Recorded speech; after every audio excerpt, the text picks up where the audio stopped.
You can measure the size of an elephant. You can clock the speed of a cheetah, but you can't quantify the heart of a... Kings, queens, and in-betweens. Welcome to Dr. Boxing Talk. Stream starts now. The champ is here! The champ is here! The champ is here! The champ is here! The champ is here! The champ is here! The champ is here! The champ is here!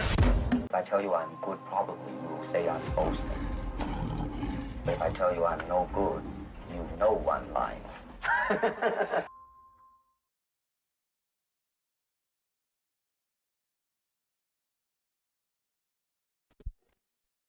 Yo, yo, yo, yo, yo, what it do, what it do, what it do.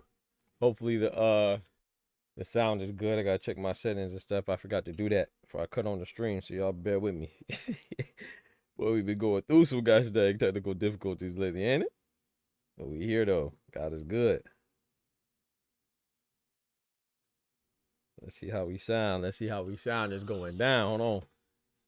Turn this down real quick. My camera off. Oh Lord. Yeah, we messed it up. What it do? What it do? We here though. Hopefully we sound good. All right. So we got some stuff to talk about. Some stuff to chop about, some stuff to discuss. Whew. Y'all know what time it is, man. We got to talk about Vergil the Virgin, you know, because he going crazy. Like, I don't know what's wrong with him, man. It's like he thinks we don't have receipts. Like, he just thinks that we just, I don't know, boo-boo the fool. I don't know what he thinks, man. We ain't never been nobody's fool, nobody's sucker, nobody, none of that. You know what I'm saying? We keep up with boxing a lot right here, man. You can't fool us, man. So we're going to talk about that. Of course, we're going to talk about Diego Pacheco's win. You know, it was all right. You know, it was a good performance. You know, it was a good performance, but given the circumstances surrounding it, you know, Aleem, he's a game fighter, a good fighter. But, you know, he just lost to Lester Martinez, another contender. So it's like you swapping opponents. So, but before we get to that, you know, we're going to talk about some other stuff as well. But we got to say our prayers. So please join me and bow your heads. You know what I'm saying? If you indulge in the faith, if you don't, sit back, have a Coke and a smile. We'll be back with you shortly. Dear Heavenly Father, Lord, we thank you for this wonderful day. Thank you for bringing us into a new week, this wonderful Sunday, Lord, that you blessed us to see. We ask that you guide us, you know, with all your glory, all your strength, all your love, and all your affection and protection, Lord, and just let us make the right decisions and let us put our best foot forward when it comes to being kind to others. I know sometimes, especially on the internet, it's a little bit easier to be disrespectful and be unkind, but please let us know that our actions and our speech and our words hold a lot of weight, and it can control if somebody smiles or somebody's frown. So please let us be a beacon of light and a ray of hope for others, and put our best foot forward, Lord. And we just ask that my everybody's out there's hurting, feels a little better today and on the way to a swift recovery, including my stepbrother. Please heal him with his car accident, and anybody else is going through any type of issues or hardships. Also, too, want to send our condolences to the Rapp family. Rest in peace, Hannah Rapp. We know that her soul is up there with you, and we will all reunite another day. In Jesus' name, amen. Rest in peace, Hannah Rapp. Sad day in women's boxing, man. I believe she was only 26 years old, man. Last time we saw her, she fought Tiara Brown, the Dark Menace, you know what I'm saying? And Dark Menace was victorious. But rest in peace, Hannah Rapp. She suffered, she was involved in a fatal car accident. So rest in peace to her. One time for the ladies, man. One time for the ladies. You know how that goes, man. Shout out to her. Shout out to, we got my brother Ty in the building. Me or Mano, you know what I'm talking about? Shout out to my brother Ty, man. We have Jab Queen in the building. One time for the ladies. Always good to see the ladies pulling up. You know what I'm talking about? We got my brother, mi hermano Carnal, Oscar Perez in the building. Yes, sir. Yes, ma'am. Let's hit this roll call. We got Just Living Life, another queen. Salute to you. Appreciate you pulling up. Let's get it. Good morning, everyone. Have a blessed, productive morning. Amen. I hope everybody has a blessed, productive morning. Al Booger, my dog, my PIC partner in crime. For those of you that don't know, you know what I'm saying? Know what I'm talking about? Shout out to our brother Al Booger in El Edificio. You know what I'm saying? The building. He said it was 2 packs of ass, if I'm being blunt. But at least Pacheco got active. That's what I want to say, man. Let's talk about the Pacheco fight. He stopped Emmanuel Alim. What round was that? Was that the 10th round or 11th? I can't remember. But his combinations look good. But Pacheco usually looks good. He didn't look too good in his I think that Macumbi win was a little overrated. I don't remember his last fight. I don't think he looked that good. But he looked good with Buddy McGirt, The only thing about Diego Pacheco is that according to his progression and according to the timeline and his rankings, that's not really that impressive, man. You're supposed to have a title shot that he kind of turned down and shied away from. He could have fought Hamza Shiraz. He could have fought Christian and Billy. Like, this is documented. You see what I'm saying? And so on one hand, you got to do what's best for your career. He's young, but when we see guys like, that's why I always say, I'm not trying to beat a dead horse, but when I say, man, shout out to Xander Zayas, bro. Shout out to Jaron Boots Ennis. I know he's older, he's 28, but look what Conor Benn is doing. Conor Benn's the same age as Jaron Boots Ennis.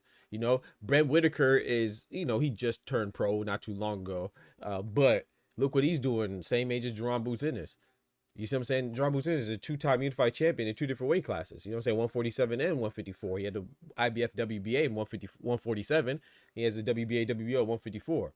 So, and then look at Xander's eyes. He was a 154-pound unified champion, 23, younger than Diego Pacheco. So what I'm saying is, Bruce Shushu Carrington, he's a champion. Shout out to Bruce Shushu Carrington, but yeah, he started kind of late too. But when you compare guys a similar age, similar experience, man, Boots and Xander, they were doing their thing, man. So regardless of who came out victorious, I said I'm gonna respect both those fighters. Both of them are 2 of my favorite fighters, and I think I still stand by Xander's eyes having a high ceiling, man. He just knows he can't beat Boots. That's it. That's all he learned. You know what I'm saying? It's like losing to Terrence Crawford or losing to Floyd Mayweather or losing to Bivol, Beterbiev, or Usyk. Like, that don't mean you're not a great fighter. You can still be an all-time great fighter. You're just not as good as them. Not saying Boots is at that level yet, but you get what I'm saying? Like, we see him on that trajectory to be great, but you never know. He could lose. That's why we love sports, because you never know what could happen.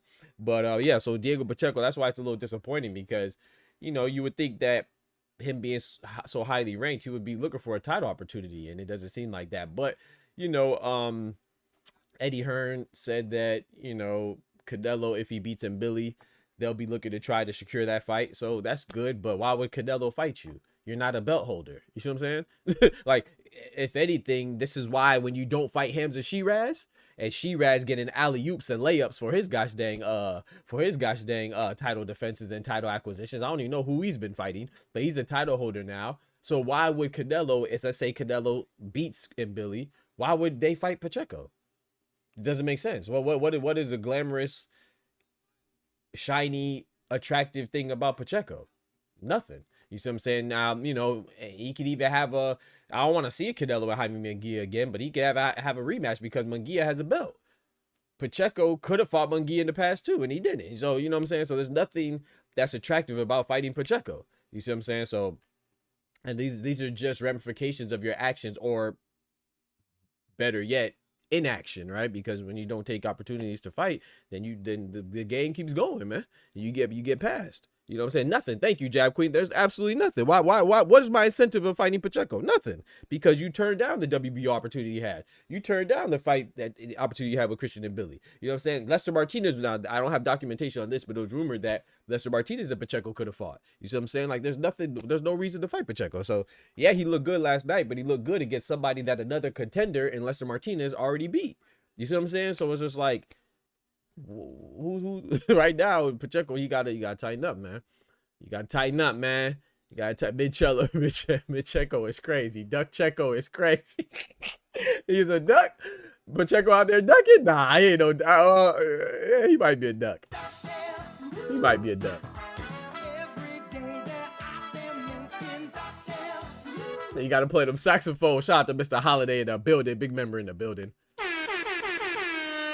So yeah, there's no incentive. And speaking of that, we're gonna follow up on Vergil Ortiz. Like, Vergil Ortiz is doing all this yapping and capping and doing everything besides fighting. Like, Vergil Ortiz is another one. He's the main one, bro. You know, shout out to Ja Pataya. He's in a very similar position as Ja Pataya, but even Ja Pataya is better than Vergil Ortiz as far as the fact that he's been a champion. Like, Ja Pataya is frustrating for me because, yes, he's a good fighter. He's top 2 in his division, cruiserweight, right? Before, I used to say the top 2 was Zurdo and Ja. Now, the top 2 is David and Ja. I personally put him behind Zurdo at the time, and I'm personally putting him behind David at this time right now as it sits, because David is a unified champion.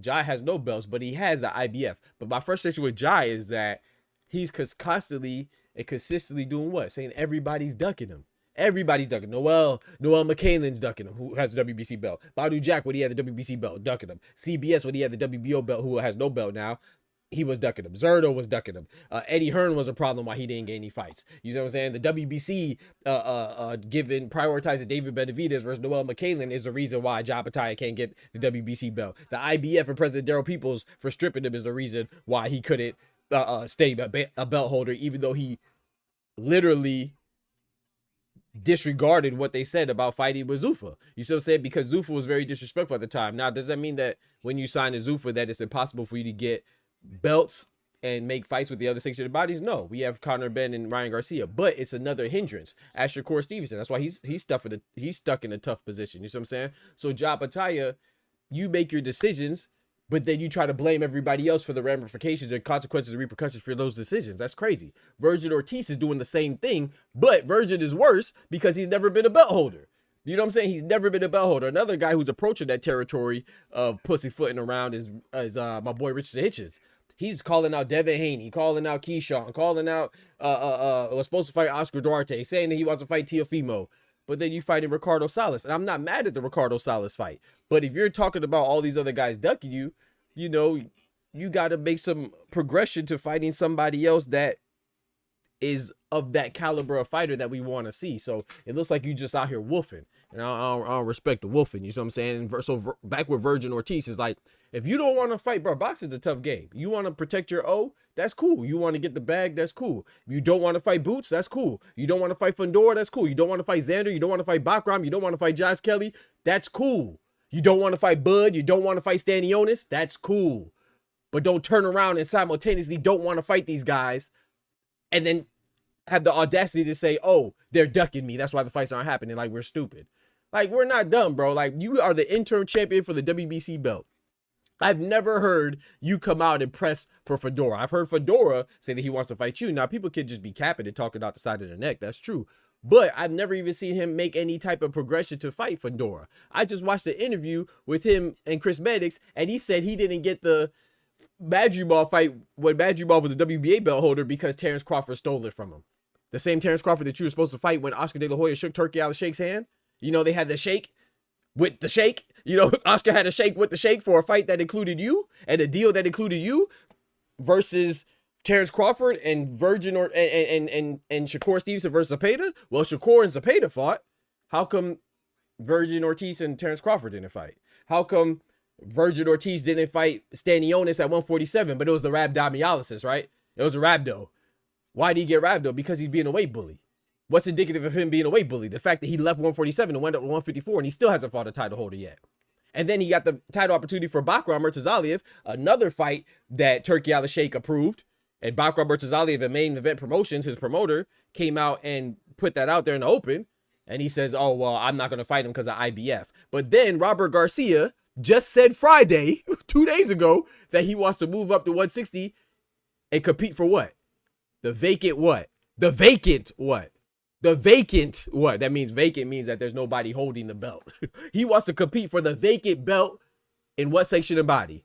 The IBF. But I thought you didn't like the 10-pound rehydration clause. No, you don't like the 10-pound rehydration clause when you're practicing being a weight bully. That's why you don't like the 10-pound rehydration clause. You blame it on the rhabdomyolysis. We never heard about rhabdomyolysis since he left 147. Do you think that's coincidental? No, it's not coincidental. You have not heard about him in the rhabdo because it's no longer an issue because he's no longer practicing being a weight bully. Like, this is crazy, bro. It's like this junk is crazy, bro. Like, I want to show you that I'm not just talking out the side of my neck. Let me pull up the article where Robert Garcia says he wants to go up to IBF at 160 and challenge for the IBF belt.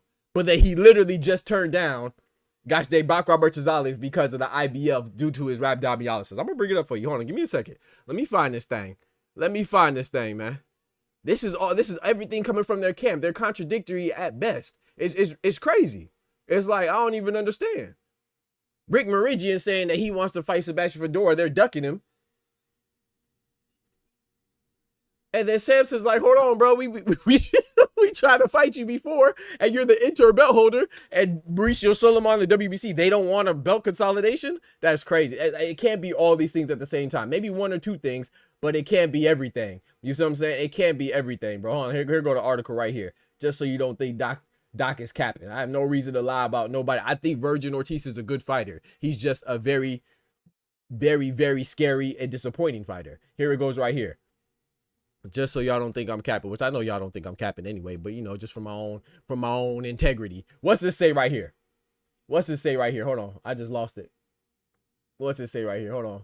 Here you go. Earlier Friday. I want to show y'all the date, just so y'all don't think this is old. This is new. I'm talking about new, like new from ATL. July 18th. That's what that says. July 18th. Today is the 19th. So this is yesterday, right? So this is Saturday, this article, right? Written by Lance Pugmire. Because some people like to see certain people of a certain complexion report things before they believe it, you know, because when I say it, you know, it ain't true. But if somebody else says it, then, you know, it's true. All right, so this says earlier Friday, as in the 17th, right? Ortiz trainer, who would be Robert Garcia, he said, he told Boxing Scene that if his fighter was going to be stonewalled at 154, meaning like he's going to be boxed in and not given opportunities, it makes sense. It might make sense to move to middleweight where the IBF belt is vacant.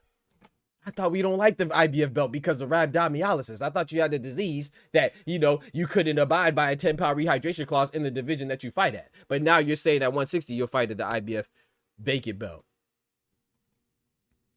Come on, dog. Come on, dog.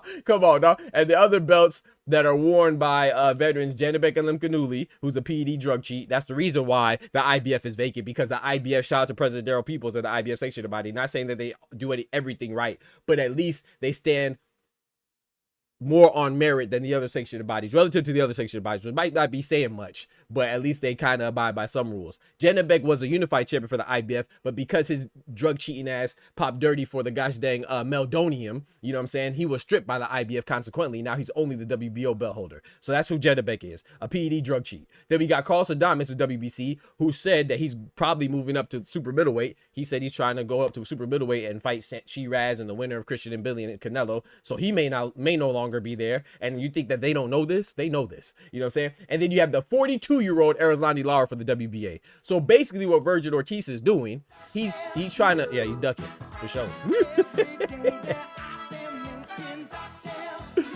I did not even mean to run that DuckTales, but that's exactly what he's doing. He's, you know, hey, you can't write better jokes. You know what I'm saying? God did that. I ain't even do it. I ain't even mean to run that animation, but he's definitely ducking. But basically what he's doing, he's trying to pave the way to say, oh, I can't get the Fundora fight. I can't get the Josh Kelly fight. I can't get the Boots fight. There's nobody else for me to fight, so I got to move up to 160, where there's conveniently, potentially, 2 vacant belts. There's literally 1 vacant belt. There's possibly 2 vacant belts. And WBO, Gustavo Oliveira, I don't think they're going to strip Janibek, but in case they do, you know, that's another vacant belt. And there's a 42-year-old WBA champion named Arizlani Lara. So he's trying to, bro, he's doing the same thing he's been doing. He's just been opportunistic. He's very opportunistic, bro. The entire Ortiz team is very opportunistic. That's why they said they didn't want to fight Boots when Boots pulled up on him after the Eric Salubin fight. Boots pulled up in him uninvited, by the way, pulled up to him in the ring, and instead of committing to the fight, after verbally committed to the fight, afterwards, he says he wants to fight Errol Spence in Dallas. The same Errol Spence who we literally haven't seen in 3 years, and the last time we seen him, he looked like a poop putt, and he got beat from pillar to post by Terrence Bud Crawford, suffering his first loss by knockout, and a long sabbatical of 3 years. That's who you want to fight? That's your dream fight? Oh, by the way, Errol Spence also doesn't have a belt. Also, Errol Spence also has an eye problem. Also, Errol Spence had the multiple car accidents. That's the guy he wants to fight, bro. But then at the same time, he's trying to convince us that Sebastian Fundora doesn't want to fight him. Boots doesn't want to fight him. Xander didn't want to fight him. Bakrab doesn't want to fight him. He's stonewalled in. Nobody wants to fight him. The IBF sanctioned body, he can't do that because of rhabdomyolysis. The WBC doesn't want him to consolidate the belts. So Mauricio Sulaiman is standing against him. Like, come on, dog. Like, we got to stop it, bro. We got to. And when that doesn't fail, let's have a fake beef internally with our own team where Rick Marigi and Oscar De La Hoya and Vergil Ortiz, all of them, and Vergil Ortiz Sr., all of them got into a beef that conveniently and coincidentally got resolved without consequence. No money lost, no trainer change, no promoter change, no manager change. Everything is copacetic now. Once everybody else is occupied with fighting somebody else, conveniently, coincidentally, Sebastian Fundora has another fight. Jaron Boots Ennis just finished fighting. Josh Kelly has another fight, and all of a sudden everything's resolved. When have you ever seen Oscar De La Hoya, who is notorious? So this is where it's good in Vergil Ortiz's favor, right? Vergil Ortiz, Oscar De La Hoya is known. He has a reputation of getting into beefs with his fighters. So that's cool. So it's not too far-fetched to imagine that Oscar De La Hoya is beefing with his fighter, right? He beefed with Canelo, he beefed with Sugar Shane, he beefed with Ryan, right? That's cool. But this is where it does not align. Now, history doesn't always repeat itself, right? Sometimes things don't happen for the first time until it happens for the first time. But when have you ever seen, bruh, and sis, when have you ever seen Oscar De La Hoya beef with one of his fighters and it gets resolved without any type of major change, without any type of legal proceeding, without any type of adjudication, without any type of, I don't know, without any type of major change or without any type of long beef? Canelo and Oscar De La Hoya almost fought when he was about to fight Jaime Munguia. Sugar Shea Mosley and Canelo and Oscar are still beefing right now. Ryan Garcia had to get a legal team involved to stop his fight with whoever he was about to fight for an exhibition in Japan. Y'all remember that? Oscar De La Hoya halted that. You see what I'm saying? With a legal team. But Vergil Ortiz, I'm supposed to believe that Virgin and Oscar and Rick Marigi, all of them are beefing, then all of a sudden everything's copacetic and they're sitting around a campfire singing Kumbaya and eating gosh dang shish kebabs, you know, without any consequence. Come on, bro. That shit was fake as hell to avoid a fight, bro. Stop it, man. Stop it, man. That shit was fake as hell. Ryan for the 6 in the building. That shit was fake as hell, man. Vergil had to bend the knee. Vergil finna fight Errol Spence, of course, at 164 vacant title next year. Especially if Errol wins, that's who it's gonna be. And then look, even if Errol loses, he can still fight Tim Tszyu. Right? Because remember, him and Tim Tszyu were supposed to fight, but Tim Tszyu, this wasn't Vergil's fault. Tim Tszyu suffered that cut and it wasn't fully healed. That's not his fault. You know, I'm not going to pile on unnecessarily. That wasn't his fault. But he could revisit that fight. He could say, oh, I'll fight Tim Tszyu because we were supposed to fight a long time ago anyway. But guess what? Him fighting Tim Tszyu for nothing again. You know what I'm talking about? Plus, champions can't force interns to fight, but interns most definitely can force it. Exactly. Where's the petition at? They're saying everything and doing everything. So let's I'm so glad you said that, Ty. So this is the interview I was watching because I was supposed to be live a little earlier. I'm going to show this Chris Maddox interview because if I watch it, if I got to sit through it, y'all got to sit through it too. At least y'all got to hear about it. You might not have to sit through it, but you going to have to hear about it. You know what I'm talking about? So if I got to sit through this nonsense just to make sure that I'm hip to the nonsense, y'all got to sit through it too. Let me see the timestamp. Yeah, y'all gonna watch this too, man. Chris Mannix and Vergil Ortiz had an interview, and for some reason he thinks that this sounds good. It's mind blowing to me. It's mind blowing. This is insane. Anyone who doesn't believe Vergil is ducking, they're crazy. They're crazy. You know, people have been crazy for less though. You know how that goes. They're crazy. It's like I said, even if you don't want to, if he doesn't want to fight, that's cool. But don't turn around and say, "Oh, I don't want to fight them, but I want to fight them." You're showing that you don't want to fight them, but you're saying you want to fight them, and then you're also saying that people are ducking. Like, shout out to Vergil Ortiz, right? He's a good fighter, but he's not scarier than Mike Tyson was. That's the same thing I say about Jai Bataya. He's a good fighter, right? But Virgin and Jai, they're not scarier than Mike Tyson was. They're not scarier than Beterbiev is. They're not scarier than David Benavidez is. They're not scarier than whoever else you want to say, Gervonta Tank Davis. They're not scarier than these fighters. And all those fighters that I just named, with the exception of Virgin and Jai Bataya, how come they got fights? I'm just confused. So that lets me know that it's either one or two things. Either they're lying and they're not really pursuing the fights like they say they are, or their team is trash and their team's not making the necessary provisions and making the necessary sacrifices or money offerings or negotiations, right, to make these fights happen. But it's not because other people are ducking you, because David Benavidez fought Zurdo. Zurdo ducked Jai, but Zurdo and David Benavidez fought. Now they're saying David Benavidez ducked Jai. Noel McCain, they said ducked Jai, but him and Badu Jack fought for a belt. They said CBS ducked Jai, but CBS and Zurdo fought. So Vergil Ortiz is saying Boots duck Virgin, and they said Xander is ducking Virgin, but Xander and Boots fought. So I mean, just make it make sense. Everybody that's fighting that your claim is ducking you is fighting other people. I'm confused. Shout out to Payday Nerd, says, what's your thoughts on Virgin and Boots situation? I ain't gonna lie, bro. Like, I want the fight to happen. I'm saying all this stuff. Don't get it twisted. Like I said, Virgin is a good fighter. I want to see him fight Boots. I think Boots stops him in 3. I think Fundora stops him in probably 9 or 10. I think Xander's eyes outboxes him. I think Josh Kelly, that's a good fight, 50-50. I don't know. Like, I think if Vergil Ortiz fights, I call him Virgin Ortiz because he's a championship virgin. He never fought for a belt and never pursued a belt. That's why I call him Virgin Ortiz right here. So Virgil, I think that him and Josh Kelly's a good fight. We know Josh Kelly lost to David Avedisian, right? That was a long time ago, but still, that blemish is still there. But Josh Kelly is a very elusive, evasive fighter with good footwork. He's a very slick fighter, you know what I'm saying? So I could see him outpointing Virgin, but I could see Virgin, you know, applying effective pressure. That's what he's known for. But I want to also highlight that while he is known for pressure and effective pressure, who has he applied pressure that didn't want to meet him in the center of the ring? Who did Virgin Ortiz fight that wasn't willing to engage? The only person was Madrimov.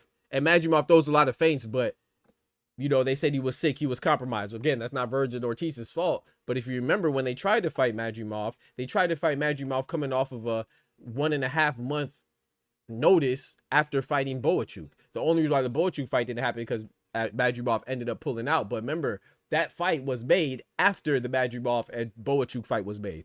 So that fight between Boachuk and Madrimov was supposed to happen in December. In mid-December or end of December. I can't remember if it was mid or end December. And they wanted to fight Madrimov at the beginning of February. That would have gave Madrimov a 1.5 month turnaround after coming off what would be presumed to be a war with Boachuk. And Vergil Ortiz knows that it's going to be a war with Boachuk because Boachuk dropped Vergil Ortiz's ass twice. So you know that even if you fight Boachuk, it's going to be a war because he's a fighter that comes to you. He wants to fight in the phone booth and in CQC, close quarters combat. So I just feel like that was a very opportunistic fight as well. You know, but it ended up happening. He won. I thought that was a good win, even though it was a controversial win. A lot of people thought he lost, just like a lot of people thought he lost against Boachuk, where you see him touch the canvas twice. Everybody's talking about how Jaron Boots Ennis got hurt in the 3rd round and what they would do if they hurt Jaron Boots Ennis. But first of all, you have to hurt Jaron Boots Ennis. That's number 1. Number 2, Jaron Boots Ennis was hurt, but he wasn't dropped. You tasted the canvas twice, arguably 3 times. He tasted the canvas twice, arguably 3 times against if you include, what's my boy's name? Meme Machine. Kyle Velasquez. Remember that when he got dropped against Kyle Velasquez and it was waved off? When it shouldn't have been? So he arguably got dropped 3 times in his career. But we talking about Boots getting hurt in a fight where he stopped the guy. What are we talking about? We are listening to a guy talk trash about 2 guys that fought each other that he didn't want to fight. One guy he's talking trash, say that what he would have done, what he could have done, what he should have done. if he would have fought him, and he chose not to, he said that what he would have did to a guy that was hurt. Meanwhile, he's been dropped 3 times. He tasted the canvas 3 times. And then he's talking trash to a guy who got stopped in Xander Zayas, who's a unified champion, because he lost. He lost to a guy that you didn't even want to fight. He called Xander Zayas pussy. So I don't know what's under pussy, but whatever it is, that's what virgin is. He's under vagina. Because if you going to call somebody soft for losing a fight that you didn't want, what does that make you? I'm just confused, bro. Like I'm so confused, but I want y'all to listen to this, man. In Vergil Ortiz's head, this sounds good. Hold on, we about to go. Check me out. Check me out, man. Hold on, check me out, man. In Vergil Ortiz's mind, this sounds good. I don't understand, but hey, it is what it is. With Golden Boy, we were on the phone side by side with Golden Boy with Mauricio, and we asked for the fight. He said that we were side by side on the phone with Golden Boy and Mauricio Suleiman. For those of you who don't know, Mauricio Suleiman is the president of the WBC. The reason why that's important and relevant to this conversation right here is because he's trying to give you he's giving you his reasons as to why Fundora, who's a full WBC champion, to his interim champion, why they're not consolidating the belts. This is what he's making the excuse for right now. This is Vergil Ortiz talking to Chris Mannix. I am also not going to pretend I know how it works either, because I thought that if you had the interim, you were next in line. Did y'all hear what this motherfucker just said? Let me run that back. This is a good excuse to him. This is what he just said. This is what he just said. I am also not going to pretend I know how it works either, because I thought that if you had the interim, you were next in line. So he says that he thought, he doesn't know how the WBC works. He thought if you're the interim, you're next in line. Ty, are you a boxer for the WBC? Are you a boxer signed to Golden Boy? Are you a boxer signed to PBC? Ty knows that you have to file a petition if you really want the fight as an interim champion. Jab Queen knows. I know. We're not boxers. So like he thinks that this is a good excuse. He thinks ignorance as a champion or interim champion or mini champion, baby champion, fake champion is an excuse. How did your team not know this? You know why you don't know? Because you don't want to know. This is the extremes that these people reach to, man. When you don't want to do something, bro, you're not gonna do it, bro. He's saying that he does not know. He's unaware. He's oblivious to the fact that he has to want to fight in order to get the fight. That's what he's saying. And dummies like Eduardo are gonna believe it. Idiots like Eduardo Alvarez in the chat is gonna believe it. Dickheads like Eduardo Alvarez in the chat are eating this shit up. He doesn't know. He's been an interim champion for gosh dang 3 years, approaching 3 years, but he doesn't know how it works. He doesn't know the protocols of boxing. That's his excuse. So Boots is ducking. Boots is ducking. Xander was unaccomplished and too young, even though he's a unified champion. He has 2 belts, so he's twice as accomplished as Vergil Ortiz is. So Boots is ducking. Xander was too young. Baccarat was at the IBF, and he can't do the IBF fights because of the rhabdomyolysis or the rehydration clause. Staniotis, he couldn't fight him at 147 because of the rhabdomyolysis. Terrence Crawford, he couldn't fight him because he stole his fight against Israel Madrimov and then moved up to fight Cinnamon at 168. He couldn't. What else am I missing? Oh yeah, sorry. He couldn't fight Boots again because of Oscar De La Hoya and Rick Merigian's internal conflict. You know what I'm saying? His fake trial with Golden Boy. What else am I missing? Oh, he couldn't fight Fundora because the WBC didn't order the fight, and he didn't know. He doesn't know how it works. So I mean, I don't know what else to tell you, bro. I don't know what else to tell you. Let's keep it going though. I mean, I'm just as confused as everybody else. I'm just as confused as everybody else. Damn. I'm just as confused as everybody. Damn. Nobody knows nothing. When you talked to Mauricio about that, what was his response? I'm gonna be honest, I didn't even really understand it. He talked to Mauricio and he didn't understand it. Damn. So now Vergil Ortiz is stupid, stuck. He's Helen Keller. He's blind, deaf, and dumb. Oh, now he's dumb. So if I call Vergil Ortiz a dummy because he don't know nothing, I'm wrong. I'm wrong though, but he don't know. He talked to Mauricio Sulaiman on the phone and he didn't understand. He didn't ask for clarity. He didn't ask his father, Vergil Ortiz Jr. to obtain clarity. He didn't ask his manager, Rick Meridian, to explain it. He didn't ask the legendary Oscar De La Hoya, who's been a champion multiple times across multiple divisions. He didn't ask him, how does it work to get a title shot? He just doesn't know. Okay. Because and it's not I don't know whose fault it is. Is it my fault? Am I just dumb? Am I just dumb? Yes. Yes. Absolutely. Yes. Yeah. Hell yes. Fuck yes. Excuse me. Am I just dumb? Yes. Yes. You're just dumb. Yes. Yes. Very dumb. I don't know whose fault it is. Is it my fault? Am I just dumb? Yes. Or you know what I mean? Like I just don't get it. I just, for me, it's just, for me, it's simple. I have a lot of things you don't get, like belts and respect. You don't get belts or respect either. The interim, I should be in line, right? It's not, I want to stay interim forever, right? Like I want my shot. I don't want to stay intern forever. I just want to stay intern for 4 years. Okay. I really honestly don't get it. I just don't get it. Okay. As you've watched, bro, freeze this man out, bro. This man's a goofy, bro. He's goofy, bro. Shot to Ryan. He said Vergil got a hire. Yes, and I'm so glad you said that. Chris Maddox, he did a piss poor job. This was a terrible, bro. If you watch this interview and you know anything about boxing, this is a terrible ass interview, bro. He didn't ask him nothing of substance.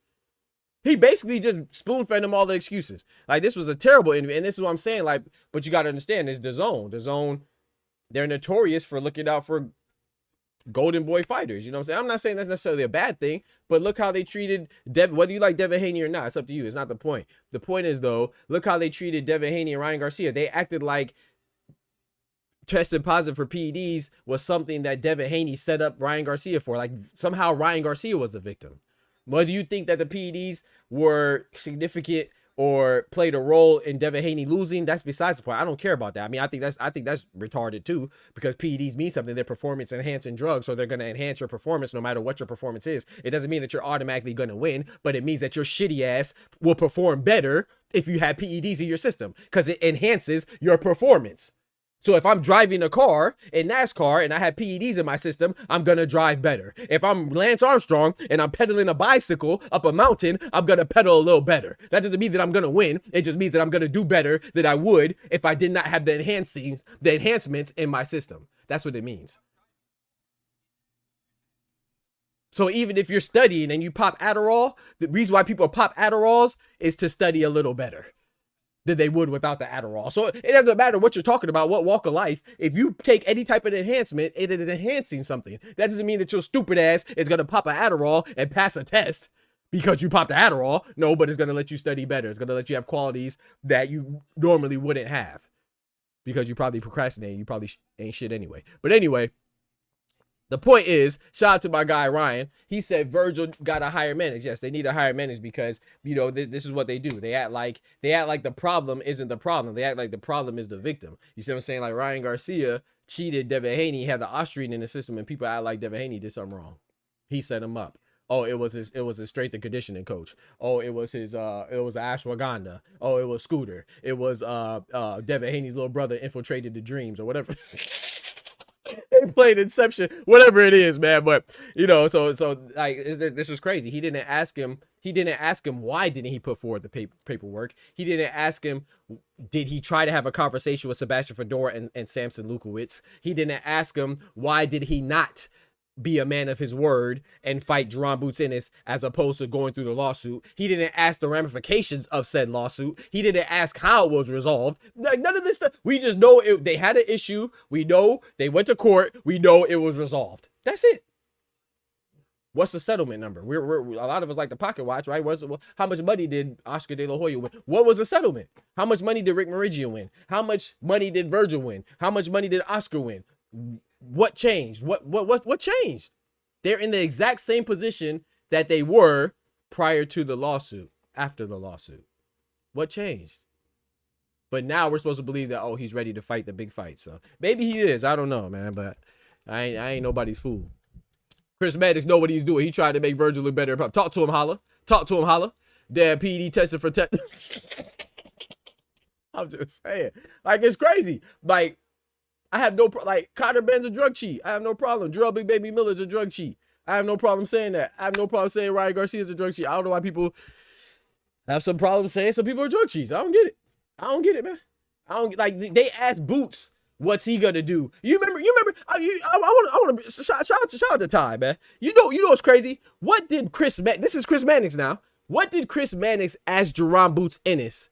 If you remember, I made a video about this. It's not a test. I'm just, I just want y'all to think about it. Get the gears flowing. What did Chris Mannix ask Jaron Boots Ennis after he beat, was it Karen the second time at 147? Or was it Stanionis? I don't remember if it was Stanionis. I think it was Stanionis. He asked Boots about moving up. He just became a unified champion at 147. He asked Boots, what about moving up to 154? Because you're struggling making 147. And we want to see what you want to do next. Where's that same energy for Virgin? What about what Virgin's going to do next? What about why he's not fighting these guys at 147 or 154? Where's the inquisitive nature of the interviewer when it comes to Vergil Ortiz? This man just won a unified title, just got out of a fight. They ain't even let Boots get out the ring, and they want to know when he's going to fight, when he's going to move up to another division and fight the champions there or Vergil Ortiz. But you can't even ask Vergil Ortiz what's holding him up from fighting the champions in a division where he's been there for years. An intern champion where he's been there for years. It's crazy, bro. 10 years, 140, 147, 154, no championship bouts. Talk to him. Talk to him. It's crazy. I don't get it, bro. Vergil will never be a champion. Never? He said never? I think he'll be a champion. You know why I think he'll be a champion, Valor? Because they're going to go and get an opportunistic belt. No disrespect to Ryan Garcia. No, scratch that. All disrespect to Ryan Garcia. I don't like Ryan Garcia. Now, will I admit, Ryan Garcia he's a very charismatic individual. If you like Ryan Garcia, cool. I don't like Ryan Garcia because, God forgive me for it, we're supposed to forgive, but I'm not perfect. You know what I'm saying? I don't rock with somebody who said F blacks, F Muslims. He wants to kill a victim of police brutality just to resurrect him. He wants to resurrect him just to kill him again. I don't really forgive that easily. You know what I'm saying? Not to mention he's also a PED popping drug cheat and he lied about it. You see what I'm saying? So I don't rock with Ryan Garcia. Do I understand why people like him? Yeah. Before that stuff, I put money for Ryan Garcia to beat Devin. I thought Ryan Garcia would beat Devin Haney, and I was right until I was wrong because he cheated, right? So, he cheated. So all that stuff goes out the window. So it's not like I just hated Ryan Garcia from out the gate. No, I used to like Ryan Garcia, but there's some stuff I got to draw the line. You know what I'm saying? I'm not fanned out for nobody. But with that being said, if Ryan Garcia could become a champion, if Mario Barrios, I like Mario Barrios, but he was looking terrible. If he could maintain being a champion, I think Vergil Ortiz could be a champion. You know what I'm saying? To be fair, like, you just got to look, you got to look at the landscape and the opportunities. Like, Ryan Garcia they were so hell-bent on getting Ryan Garcia a title that he had a back-to-back title shots. Remember, he fought Rolly Romero, and that was not supposed to be for a belt, and suddenly it was for a belt. Why do you think that was? Not because of Rolly, but because of Ryan. They wanted Ryan to win, and Rolly Romero just upset the apple cart. Rolly Romero showed that I'm not going like that, and he beat Ryan Garcia. And then the very next fight, Ryan turns around and gets another title shot with the WBC against the guy who's considered the weakest champion in boxing by Paulie Malignaggi, right? Mario Barrios. So with that being said, I could see Virgin moving up to 160 and getting a vacant IBF title, even though he says he doesn't like to fight in the IBF because of the rehydration clause of 10 pounds and the fact he has rhabdomyolysis. Right. That's what he said at 147 and 154. But at 160, I guess at certain weights, I guess the rhabdomyolysis goes away. I guess it goes away. You know what I'm talking about? So I do think Virgin, he's a good fighter. He's a good fighter. I think he can become a belt holder. I just know he won't get it by fighting Boots or Fundora. If you're saying that, I agree with that. He ain't gonna get it by fighting Boots or Fundora. I think Fundora and Boots beat him. You know what I'm saying? And there's been other champions too. Like look at Jazza Dickens. No disrespect to Jazza Dickens, but he got the belt because Lamont Roach vacated, right? Because he went on to fight. Who did he go to fight? Was it Pitbull? I think he went and fought Pitbull at 140, so he gave up his 130-pound WBA belt, and consequently, Jazza Dickens was a belt holder. So there's been worse belt holders than Vergil Ortiz. He's a good fighter. He's a good fighter. How good is he? Yeah. Ryan Garcia said that. Of course. Yeah, of course he said that, Kios, you know. Yeah. And now I'll pull it up for you if you want. Yeah, I'll pull it up for you if you want. Like, a lot of people don't know that. Yeah, Ryan Garcia said that. It's yeah, you can look. Matter of fact, I don't even want to bring down the stream like that. But I'll pull up one of them. I'll pull up what he said. F blacks and F Muslims. I'll pull that up. Yeah. But the other recording about him wanting to resurrect George Floyd, a victim of police brutality, just to kill him again. You can look that up yourself. I'm not gonna play that nonsense on my stream. But I'll show you the here you go right here. This is on Instagram. And no, this is not Photoshop. No, this is not AI. You can look this up yourself as well. Here goes that's him when he said F all N-words and F all Muslims. That's Ryan Garcia. You could go back. I'm sure it's deleted now, but this is a while ago though. This is around the time of him popping dirty. Around the time of him popping dirty for the Austrian. Yeah, you can look up the George Floyd and stuff. I'm not gonna play that audio because that one's audio. He said he not touching one. Yeah, he ain't touching one at 154. He said, "Dang, that's messed up." Yeah, it's messed up. It's messed up. Yeah, so I don't like him for that. But hey, I'm not here to judge. If you still like, I'm not here to tell you not to like Ryan Garcia. But I'm not gonna let people forget why I don't like Ryan Garcia. He said he's a stupid Lou. He raises those evils always get what is installed for him. God protect humanity from grips of the evil. Talk to him, Samuel. God protect us all. You know, we all make mistakes. You know what I'm saying? But you know, hey, if you can forgive it, forgive him. Not me. I can't forget that. It's baby steps for Vergil. It took him years and a few weight classes to actually make weight consistently in back-to-back fights. Talk to him. People don't know that. You know, a lot of people think that Vergil Ortiz, his fights at 154 were just Erickson the Hammer Lubin, Israel Madrimov, and Serhiy Boachuk. Those are good fights. Don't get me wrong. But, you know, people like to say, oh, well, Boots, he went in his debut, his inaugural fight at the new weight class. He fought Puput and Weizma Lima. First off, Weizma Lima is an IBO champion. I know we don't put too much respect on the IBO because it's not one of the main prestigious four sanctioned bodies of the IBF, WBO, WBC, and WBA. But the IBO means something, right? We talked about Dimitri Bivol when he was the IBO champion, right? We respected the IBO then. So Weizma Lima was the IBO champion. Prior to fighting Boots, he only had one blemish, and that was to Aaron McKenna, who was a contender at 160, right? At middleweight, you know what I'm saying? And never been stopped. So is Weizma Lima a great fighter? No. Is he a good fighter? Probably not. But is he decent? Yes. But what I want to highlight and emphasize is one or two things. I want to highlight that Weizma Lima is not some scrub that just getting knocked out by everybody and dog walked. That's number one. I want to highlight that. And I also want to emphasize this. Vergil Ortiz, his first fights at 154 was not the three aforementioned guys that I named, his opponents of Lubin, Madrimov, and Boachuk. His first two fights at 154 were two guys that you never heard of, Frederick Lawson and Thomas Delorme. And if you heard of Thomas Delorme, it's because Boots knocked his ass out in 1 round too, before Vergil Ortiz did it. And before Boots knocked him out in 1 round, Terrence Crawford beat Thomas Delorme. And before Thomas Delorme lost to Terrence Crawford, he lost to some other people too. So what I'm saying is that people like to practice revisionist history. We don't do this around here because we really watch boxing. You know, so while you're saying that, we're comparing Vergil Ortiz's fights to Boots' fights at 154. No, you have to make a accurate comparison. You're comparing Vergil Ortiz's fights, his third and fourth and fifth fight at 154 with Boots' first fight at 154. Weizma Lima is better than Frederick Lawson, who was Vergil Ortiz's first fight at 154. Xander Zayas is damn better. A unified champion, Xander Zayas, is better than everybody Vergil Ortiz fought at the time that he fought him at 154. Because Vergil Ortiz's second fight at 154 was Thomas Delorme, a guy that Boots already beat in 1 round. So that's what we got to do. We got to make accurate comparisons. And I'm going to keep it funky and I'm going to keep it straight while the other people like to skew shit because they, number one, they're incompetent and they don't know. And number two, it's either that or they try to mislead you. Z Pacino in the building. What up? Do you think that Lamont Roach could beat Ryan if he grew into the bigger weight class? Nah, he too. Oh, if he grew, I think that'd be too much. I think Ryan Garcia. I think Ryan Garcia would beat Lamont Roach. I like Lamont Roach though, but I think Lamont Roach is skilled enough to do it, but I don't think his body will carry the 147 well. I think. I mean, you never know. I don't know. You never know, but I can't see Lamont Roach going above 140. He said F Ryan. He told Champ Side some wild shit. That's why we went on that rant. Yep, that's when he went on that rant. Yep, exactly. Champ Side was, yep, that's a fact.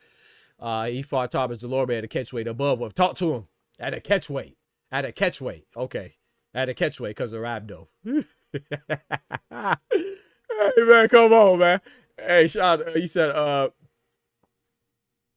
said, remember when, or shout out to Spider-Man. He said, remember when Team Ortiz said that he had the blood disease. Yeah, the rhabdomyolysis to move at 154 to avoid Stanionis. Yeah, I already talked about that. Yeah, the rhabdo. You know what I'm saying? Yeah. So, and I'm not saying that he didn't suffer from that, but I want people to know what are some of the ways that you contract rhabdomyolysis, or what's the source of rhabdomyolysis?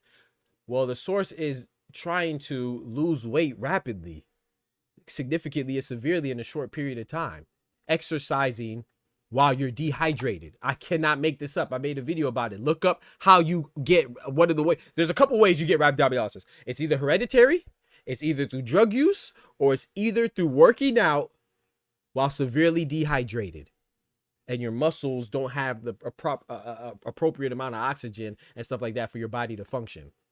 Why would you be working out unless you think Vergil Ortiz is on drugs? I mean, that's a possibility. Maybe he's on drugs and he contracted it that way. But if he didn't contract it through drugs and it's not hereditary, then why do you think he got it from suffering from severe dehydration and still persisting on working out? It's because he's a fucking weight bully. That's what weight bullies do. That's why Janabek faints every single time he has a fight.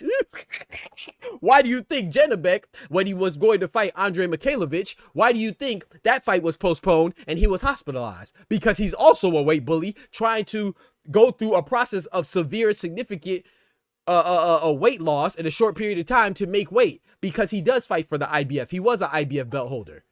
That's why he was hospitalized. So when you go over here and you say, oh, I have so much sympathy for Janabek and Vergil Ortiz and everybody else that faints and gets hospitalized for losing weight. Yes, it is sad. We hope that they recover. We're not heathens over here. But at the same time, we're not going to ignore why you're going through that. It's self-inflicted. You did it to yourself because you're trying to lose a lot of weight in a short period of time.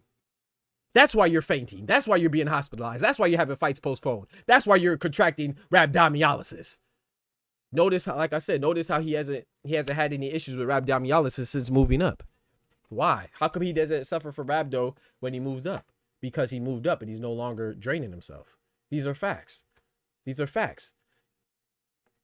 He said, if Lamont Roach was the same size as Ryan, I could see him a route for him beating Ryan because of his style matchup. But Lamont is too small. Yeah. So hypothetically, if he was the same size, or if he was able to make 147 comfortably, I'd pick Lamont Roach stylistically. But I don't think he could ever comfortably make 147, in my personal opinion. Do you think that Inoue was faster in the Super Series than he was versus Nakatani? I think Inoue's a beast, man. Top. I think he's number one pound for pound right now, because I thought Usyk was number one, but Usyk put on that terrible. He got the stoppage, but you know, if you watch that fight with Rico, the kickboxer, Rico Verhoeven, if you watch that fight, you know that the referee kind of showed Usyk some love, which I'm not mad at, because one time for boxing, you feel me? But you know, it was disrespectful to Rico, so he didn't have the best performance. So I got Inoue number one, Usyk number two. No, I don't think that Inoue is necessarily slowing down. I mean, he might be, but I don't really think so. I just think that Nakatani is a great fighter. You know, I actually thought Nakatani would beat Inoue, but I was wrong. Shout out to Inoue. Can't strip him if he doesn't touch the official scale, if it's a loophole within the IBF rules. Yep, that's a fact. That's a fact. But he did end up getting stripped because of the PEDs. So, you know, hey, karma, man. It's karma, man. Karma gonna come back around, man. Karma gonna get you. You know what I'm saying? So, yeah, you're right. He wasn't stripped for all the times he missed weight, but he got stripped for PEDs. So, it ended up coming back around. You know what I'm talking about? So, yeah, man, let me pull up my notes and see what else I wanted to talk about, man. And you can go back and watch that Vergil Ortiz interview with Chris Mannix. He also talked about some stuff about Boots getting hurt in that third round and, you know, what he would have did. And, you know, he also talked about the fact that he doesn't understand why people are saying that he's begging for the fight for Boots, but before they're saying that he was ducking the fight. So he's like, you got to pick one. He said that this happens to a lot of fighters. No, it does not happen to a lot of fighters. It happens to a lot of fighters that act like you. You see what I'm saying? Like, it happens to fighters like Vergil Ortiz. It happens to fighters like Ja Pataya, another guy that says everybody's ducking him. It happens to fighters like Richardson Hitchens, who's claiming that he wants to fight everybody, but he's not fighting people, and then he's pulling out of fights against Oscar Duarte, which I really do think that he was legitimately sick. But because you're constantly crying wolf, is going to look bad. So it's hard for people like me to give you the benefit of the doubt when you are sick, because it looks bad. It looks like you ducked Oscar Duarte. So, it happens to those kind of fighters. It happens to fighters like Kid Austin, who goes and tries to play dead to get out of a Shakur fight. It doesn't really happen to other fighters like that. It doesn't really happen to David Benavidez. It doesn't really happen to Errol Spence. It doesn't really happen to Terrence Crawford. It doesn't really happen to Shakur Stevenson. Has other issues, but it doesn't happen about him begging or ducking. You know what I'm saying? He has issues with negotiations. It doesn't happen to fighters like Gervonta Tank Davis, another guy that has issues with like outside of boxing things and fights being made between him and Shakur Stevenson and stuff like that, but not about ducking and begging for fights. You see what I'm saying? It doesn't happen to fighters like Anthony Joshua. He has an issue with Tyson Fury, but it doesn't happen as far as to this extent, because they don't get into fake beefs with their team and all of a sudden have it resolved conveniently. Everybody's occupied, but when everybody's free, all of a sudden you can't fight.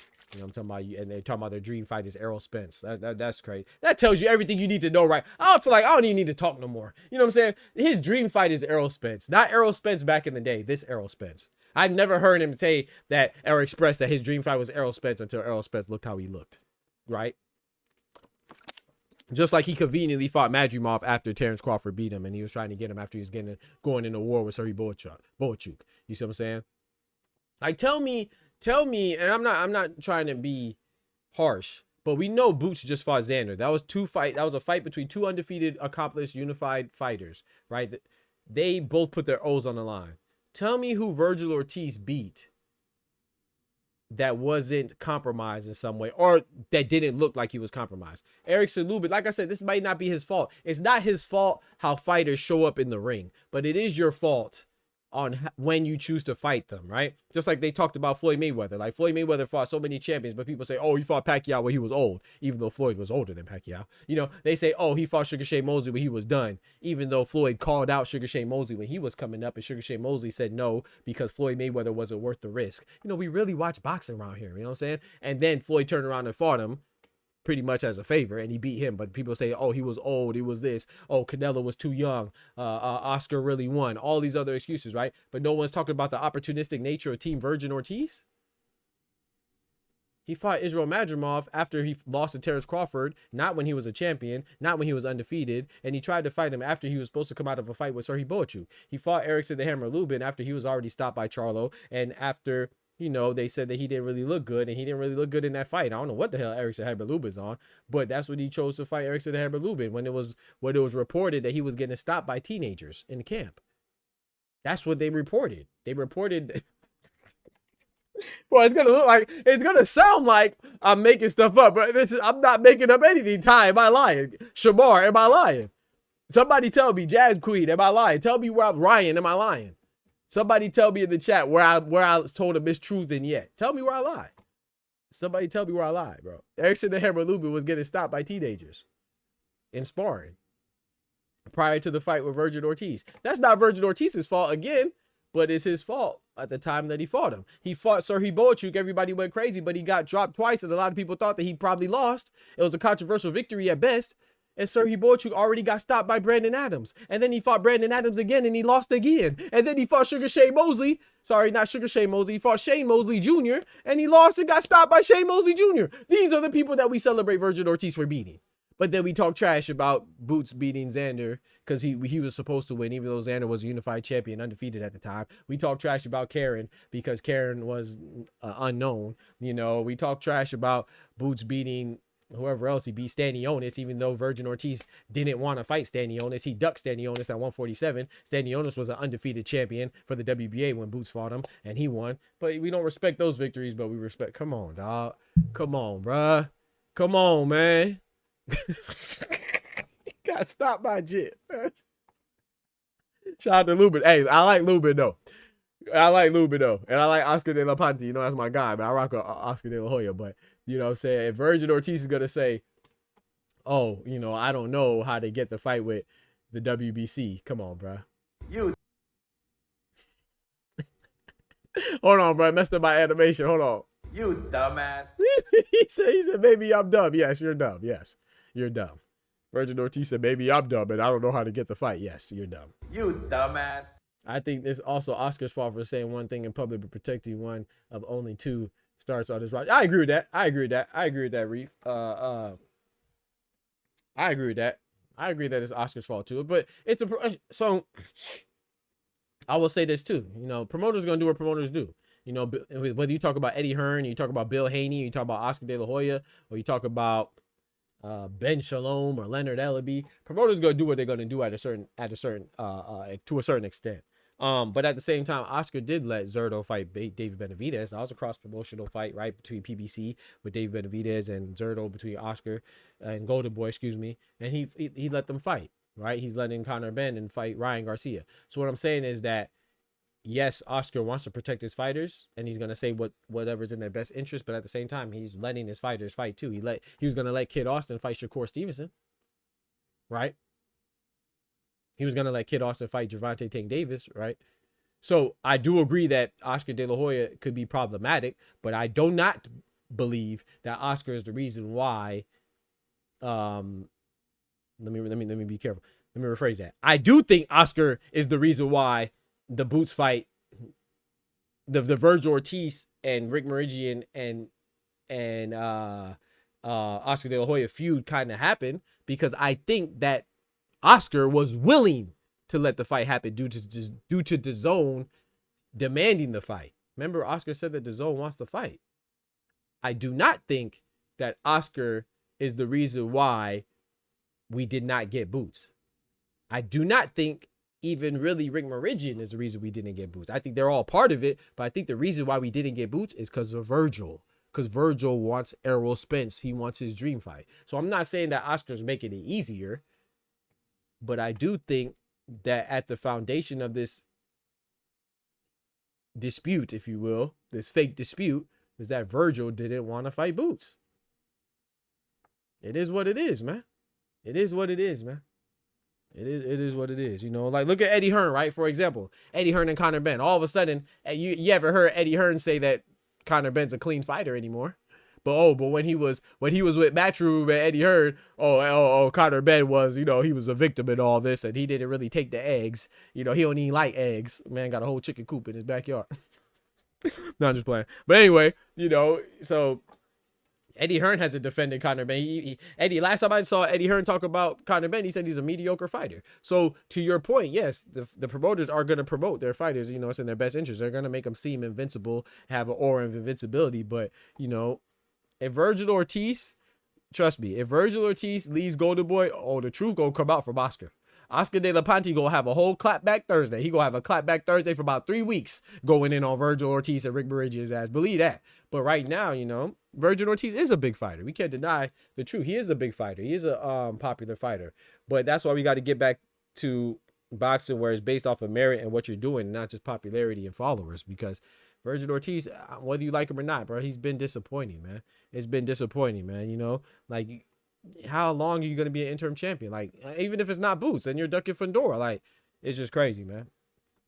You know, and Fundora should be trying to make that fight happen too, you know, instead of fighting Armal Hardibiaj. But Armal Hardibiaj is ranked #1. So, hey, whatever. Like he did Munguia. He went in on Munguia. He went in on Munguia, right? Hey, shout out to my guy, Lance. What's good, brother? He said, I pray for that. You feel me? You feel me? I generally think Vergil himself don't want to talk to him, Shamar. Come on now. You know what time it is, man. Come on, man. You know what time it is, man. You know Vergil don't want that fight, man. That's all. Vergil don't want that fight. Oscar says he was fighting them 30-year-old looking 15-year-old. Right. Getting stopped. It's, you know, and shout out to, hey, Mike Tyson was young knocking out people too, man. Shout out to the young bulls, you know, but that's what it is. That's the rumor, you know what I'm saying? It is what it is, man. So, speaking of, let's switch gears to Ja Pattaya. I'm going to open up the phone lines so people can call in. But I want to talk about Ja Pattaya too. Ja Pattaya, he's going to be fighting on the undercard of Ryan Garcia and Conor Benn, the two mediocre PED drug cheats when they beat each other's brains. And I'm not really excited for that fight, but I will say, you know, I like to give credit where credit is due. I do not like Conor Benn. I do not like Ryan Garcia.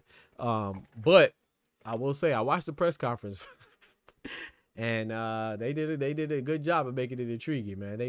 I think it will be entertaining, the presser, and that's that's a big portion of the fight. Sometimes that's even more important than the fight itself, the build up. And I do think they're gonna do a good job. It's so funny that Conor Benn and Ryan Garcia, they overshadowed, Edgar Berlanga versus Stephen Butler and Richardson Hitchens versus Ricardo Salas. I know Berlanga, Hitchens, and Salas and Stephen Butler probably felt disrespected because definitely the highlight was not their fights, their upcoming fights. It was definitely Ryan Garcia and Conor Benn. I mean, they are bigger stars. So, are they stars for the right reasons? Probably not, but they are bigger stars. And that fight is going to be a big fight, and I think they did a pretty good job of selling it, and they made it intriguing. But to me, that wasn't even the highlight. To me, the highlight of it was when shout out to that one reporter. I can't remember who his name was, but respect to him for keeping it real. He asked both of them. He asked Ryan Garcia if he's worried about Conor Benn coming in on PEDs because of his past. And then he asked Conor Benn the same question. He said, are you worried about Ryan Garcia coming in on PEDs because of his past? I love that, man. That was the highlight for me, man. Shout out to that reporter. Shout out to that boxing reporter actually doing boxing reporting work. We do not let people who are on the juice discuss real athletes. That's all. Shout out to him. I can't remember his name, but he asked them both. He said, are you worried about Conor Benn being dirty? And he asked Ryan Garcia, are you worried about, he asked Conor Benn, are you worried about Ryan Garcia being dirty? And they both said, no, of course you're not worried about being dirty because, bitch, you dirty. You can't be worried about somebody cheating when you're a cheater. I love that question. That was the highlight for me. You know what I'm saying? Shout out to him, man. Shout out to journalistic integrity. You know what I'm saying? Shout out to reporters not ass kissing and brown nosing and actually doing what they're supposed to do and ask the appropriate questions, man. You know what I'm saying? So shout out to them. Ryan Garcia talking about he going to sue Devin Haney for smearing his name and defamation. You're talking about suing for a lot. How come you don't sue him? I talk about your PEDs too. You can't sue somebody for calling you a PED drug cheat and a racist if you have evidence that you were practicing racism and using PEDs. Like, that's impossible. So, it's so funny. He's talking about all this, how he's going to sue and all this other stuff. Well, how come he ain't sued yet? He ain't sued nobody yet, man. This is not hypotheticals. These are not exaggerations. These are not lies. This is not slander. This is not anything else that's synonymous with not telling the truth. This is truth. You know what I'm saying? These are things that happen, man. You took PEDs, bro. It is what it is. That's why the result was turned to a no contest. But anyway, Ja Bataya is on the undercard, and he's in a tough position, right? He wants to fight David Benavidez, so he says, right? And I would love that fight. But David Benavidez, who we're going to talk about a little later too.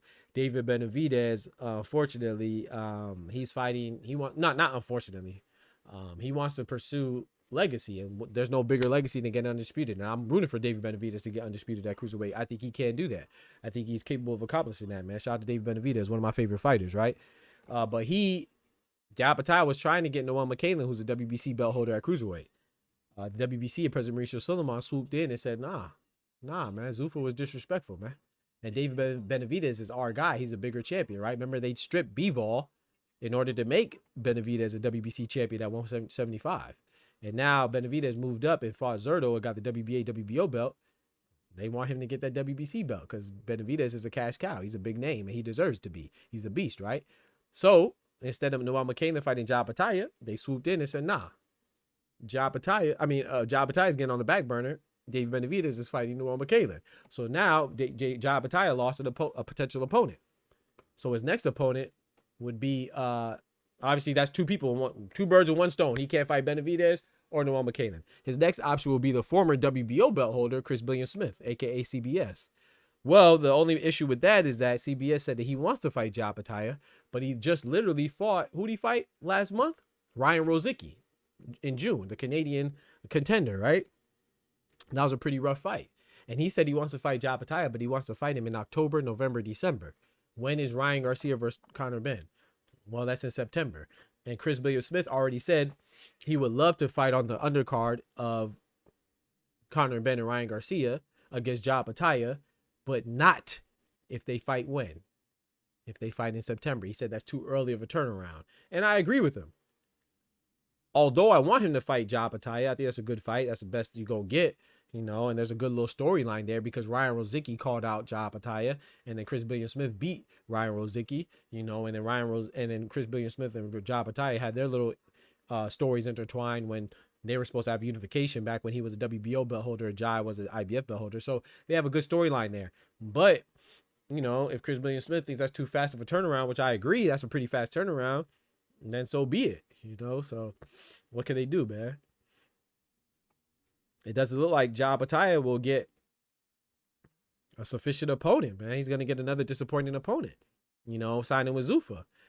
But now I will say the good thing about that is that, you know, you have Turkey behind Zuffa, Dana White behind Zuffa, Nick Khan, or whatever, behind Zuffa. So there's a lot of money there. People act funny for the money. You know what I'm saying? Nothing changed that scenery like a little bit of greenery. People get strange for a little piece of change. You know what I'm saying? So maybe if you offer him enough money, Chris Billion-Smith will change his timeline and say, hey, okay, I'll push up a month earlier from October and fight in September. So it's a possibility. I hope it happens because I'm tired of seeing Ja Pataya fight guys like Hussein Sankara. No disrespect to Hussein Sankara or David Naika or Brandon Glanton, but Ja Pataya, he's talking a lot of trash, right? He's saying that he wants to fight all these guys and pursue undisputed, but he's just talking about it. I need you to be about it. So, but I would be more excited for a Ja Pataya fight than I would the main event of Conor Benn and Ryan Garcia. So I'm more excited for the undercard fight than Ja Pataya. Than Ryan Garcia and Conor Benn. I don't really care for that fight.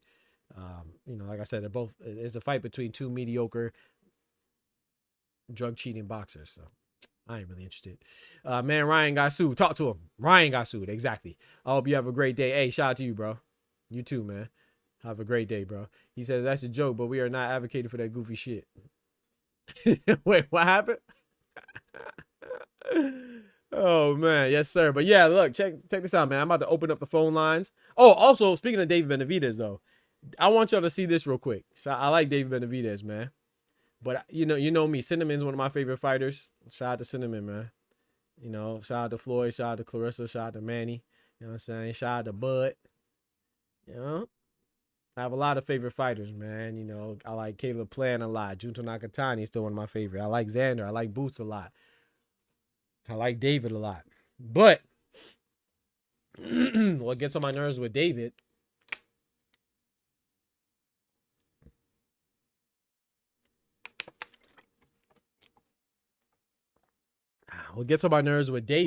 is the fact that David is still talking about Boots, man.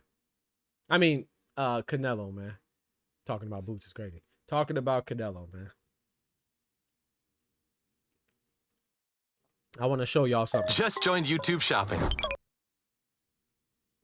I saw an interview, compliments of Luis Para.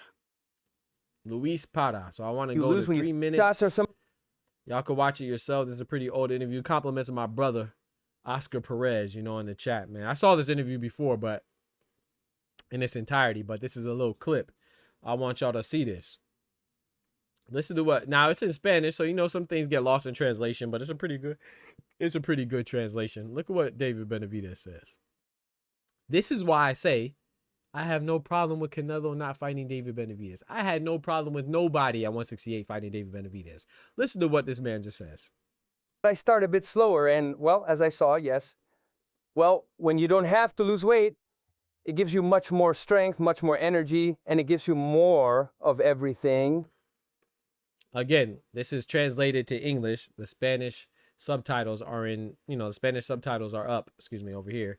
So just try to keep up what he's saying and, you know, ignore the language pausing. How were your weight cuts at 168 pounds? In the abnormal Brutal speech. I would lose like 35 pounds. Y'all heard what he just said? He would lose how many pounds? How many pounds? Hold on. I don't think y'all heard what he just said. Let me run that back. Y'all didn't hear what he just said. 68 pounds. Brutal. I would lose like 35 pounds. How were your weight cuts at 168 pounds? How were your weight cuts when you were at super middleweight, 168 pounds? Brutal. I would lose like 35 pounds. I would lose like 35 pounds, y'all. Chat. He said I would lose 35 gosh dang pounds. 35, 30, 30, 30, 35. 35, damn near 40 pounds, y'all. Let's do simple math. 168 is a super middleweight limit. Plus 35 is 203 pounds. I want to say that because remember I used to say that David would come in at 200 plus pounds. People said I'm tripping. He don't gain that much weight.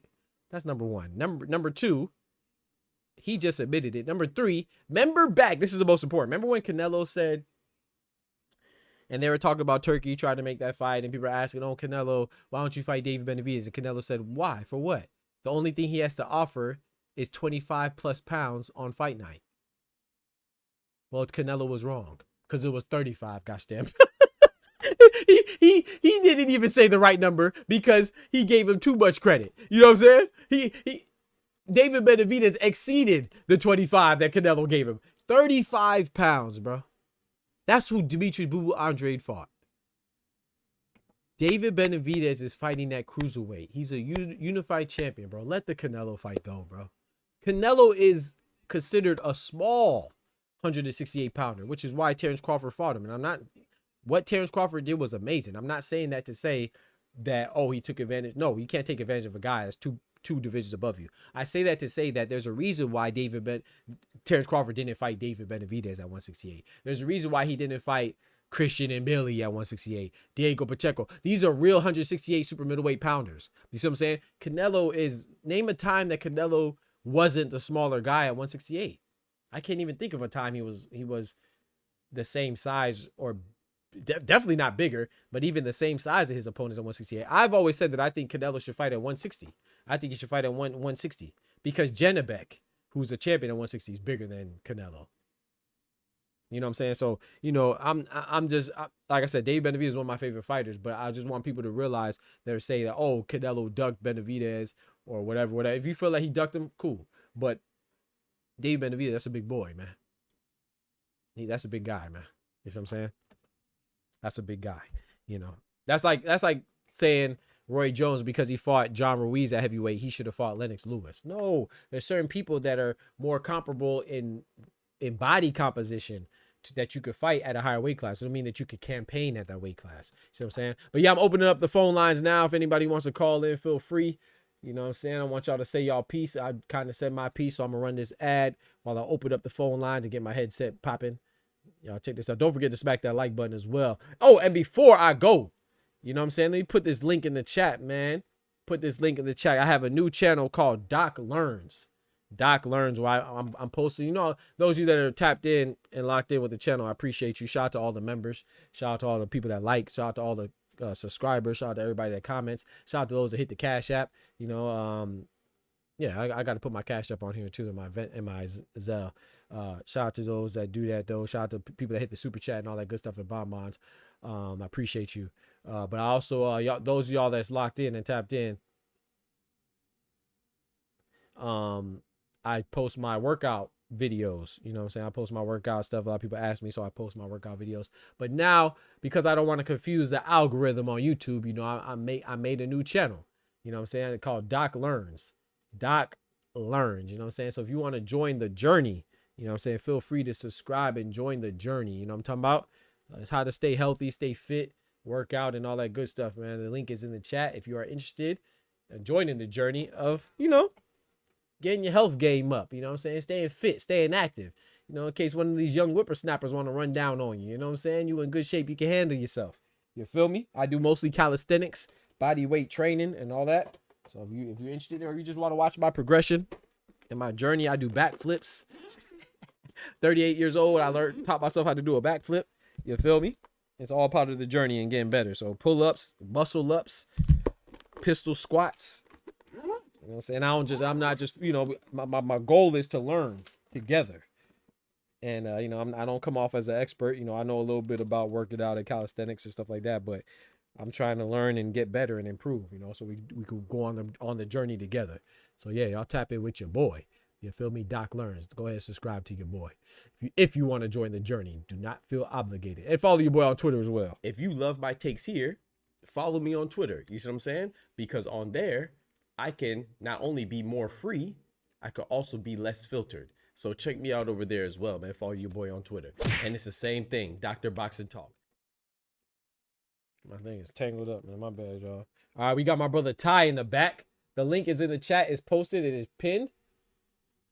If you want to call in, please call in. Once again, like I said, this is boxing. We're all the Boxing Talk family, so don't feel like you're obligated to be an expert. That's why I love being informative, right? Because I let you make a decision. I just give you all the news. If you want to get mad at me, that's up to you. But the truth speaks for itself, and it stands alone and it stands tall. So I just give you all the information. If you don't think Vergil Ortiz is a duck, that's cool. I'm not mad at you. I'm just gonna give you the information and tell you why I think he's a duck and the stuff that corroborates with my conclusion that he is a duck. If you don't know much about boxing, you're welcome. Casuals, experts, neophytes, everybody, even if you're ignorant to boxing, like Shakur called Shannon because he doesn't like his style, which I think is stupid. But he called him a great fighter, but he said, I don't like his style. His style's boring. So he called him ignorant to boxing, which I think is inappropriate and ridiculous.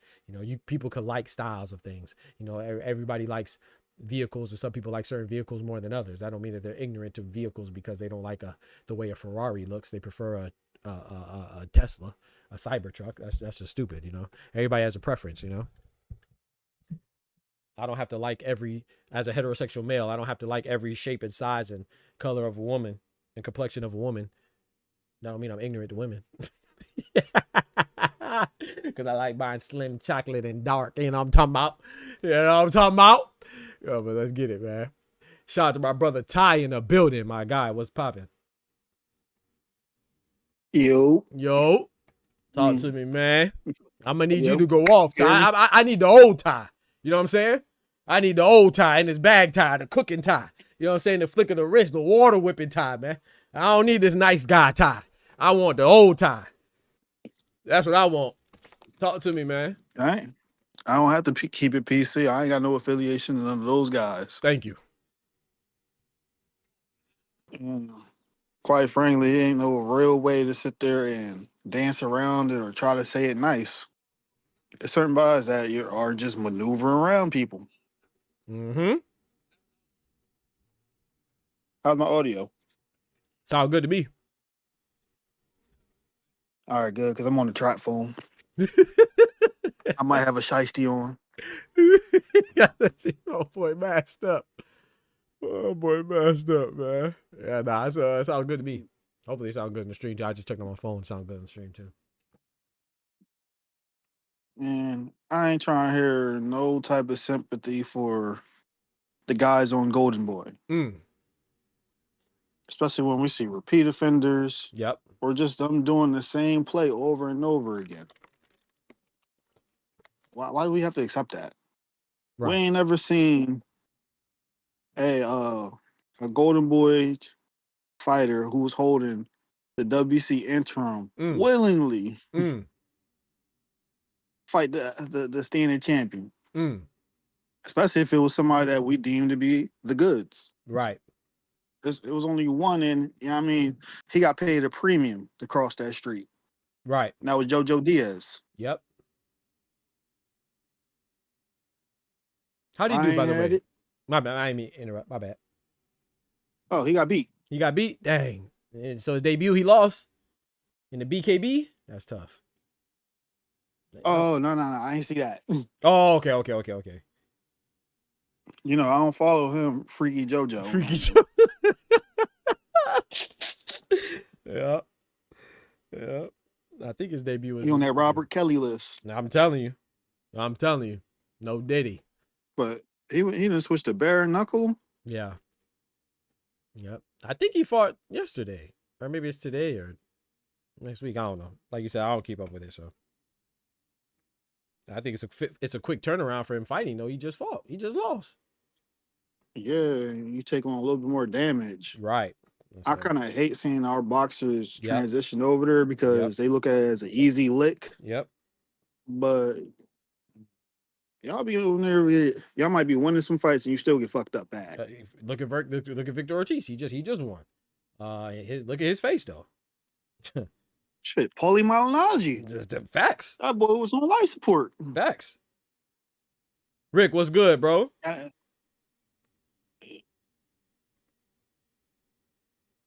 Go ahead. My bad. It's one of those sporting events I look at like, do we actually need that? We already have real boxing. Right. I would say no, Shit. but like you said, look at like, Jojo Diaz, Paulie Malignaggi, Victor Ortiz, what's my boy name? Austin Trout. What they all have in common? They're all retired boxers. You know what I'm saying? So it's like, bro, it's like at some point, do they even really want to do it? I mean, obviously they're not being forced. You're a man and stuff like that. But at the same time, it's like they could be taking advantage of, you know what I'm saying, the need for money and mismanagement of money, and they, or maybe even just the love for the sport. But gosh, dang, man, y'all taking a lot of damage. But hey, to each his own. Do your thing. Just hope they're all right. Even what's my boy El Perro, the dog, Angulo. He over there too. I look at it like Floyd with his exhibitions. Mm-hmm. It's just a quick little bag, and it's hard to say no to something that you look at like, I'll be in and out. Yep. Until you end up in and out of consciousness. Yeah. And then you're validating a program that ain't too good. Yep. I kind of lost track of my my thoughts. bad. My bad. You talking Who about were we talking about today? Yeah, my fault, bro. Vergil Zordo, Ortiz, Golden Boy. Yep. You was talking about Golden Boy Vergil, fighters. Yep. Ryan. Yep. What is it with Oscar and Eric over there being hesitant to put their guys in there with marquee fighters from other promotions? It's just like even if they get put up for a belt, it's just like he finds a way to maneuver them around it. Yeah. I get the business portion, or it will look better for us if we put on the fight. But even when you have the opportunity to do it, for certain guys, you still don't do it. Yep. Shit. With Shakur, he'd rather sign him than put Zepeda in there with him. Until he had to. That's a fact. That's a fact. Until he had look how long that took. Who's Zepeda fought? Was Zepeda fought? Gosh dang, Maxie Hughes instead of Shakur. Then he fought Giovanni Cabrera instead of Shakur. Then he fought Tevin Farber twice instead of Shakur. Gosh dang, and then he finally fought. Like you said, they forced his hand, and that's why I think that is very comparable to Vergil Ortiz. Vergil Ortiz and Bud were supposed to fight. He was part of that same handshake deal with Turki Al-Sheikh for Zepeda and Shakur. Zepeda and Shakur eventually fought, but Vergil Ortiz, whether it's Bud or Boots or whoever, bro, this dude funny, bro. Hold on, man. He slid out the back door. He's out the back door, right into the courtroom, the quote-unquote courtroom. This guy, H2O, says, I told y'all Goofy's Booty Ennis. Who is Booty Ennis, bro? Is that Boots? Was going to 160? And is a division disruptor like that chump Burger Vides? So Burger Vides is Benavidez. Why? But I think that you misunderstood due to your incompetence. I don't know how you misunderstood the title. The title is talking about Vergil Ortiz going to 160, not Boots. I think he might be Booty Anus. Yeah, exactly. I think you might be. In my mind, he is. With your dumb ass. Hold on, where Oscar at? Hold on, I gotta pull up the Oscar for him. You dumbass. You dumbass. Yeah, I don't know. No one said anything about Boots going to 160, bro. Benavidez going to you're saying that like even if he was, why is that bad? He's a disruptor in a good way, right? Benavidez went to a new weight division and he's a unified champion. What's wrong with that? Boots going to a new division, he's a unified champion. What's wrong with that? That's what we should want. But you're saying, I don't know what you're saying, but I'm assuming you want Vergil Ortiz to fight. I don't get it. I don't know what you're saying. You said Boots should go to fight Janibek at 160? Yeah, he probably should. He'll probably do that too, and bust his ass too. His cheating ass. But I don't see why it's a bad. I'm just confused on where's the slight? Where's the diss? I'm trying to figure out where's the diss. Let's say he was to go to 160. Let's say he said F all fights at 154, and he goes to Janibek and he takes over there. Where's the diss? I don't understand. Nice try. You got to think about it a little bit. Yeah. And then shout out to Karma one time for the lady. She'll come in here talking shit. She come in swinging. Hold on. One time for the ladies. She said, what happened to the Space Ghost desk? Hey, hold on now. We ain't seen you in a long time. Don't you come in here swinging and hating like that. Hey, get off my space. Don't get twisted. It's still here now. You want to see it. I can bring it back. Because I miss it. It's right here. You gotta do that, Doc. You say, So You y'all gotta do that, Doc. he said, gotta do that. So y'all like this better? Karma pop up in here with a fresh tan and start talking her shit. Nah, Right. we ain't doing that today. Right. We know you've been on vacation. You know what I'm talking about? They be hating on the desk, man. I like my little desk, man. My little studio, my little faux studio, man. Hey, if we got faux, gosh dang, lawsuits and legal hearings, I can have a fake desk, man. Let me do my little studio, Rick. You know what I'm saying? Until we get the real studio. You feel me? Yeah, man.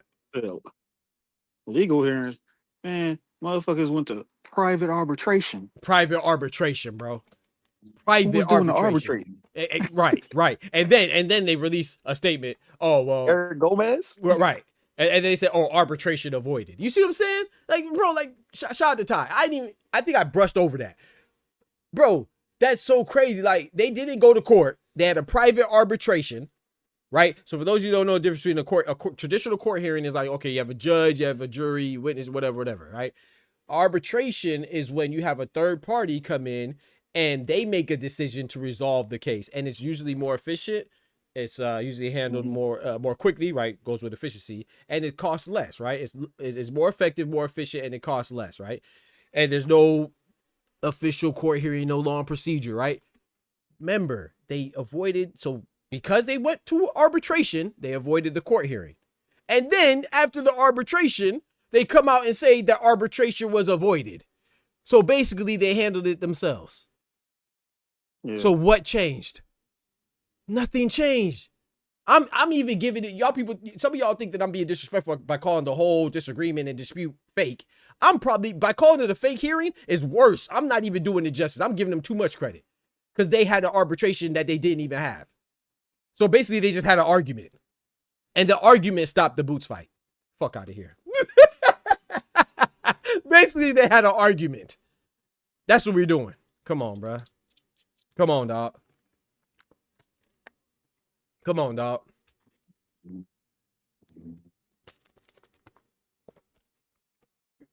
And these are people that you said that they want to fight. My bad. Go ahead, bro.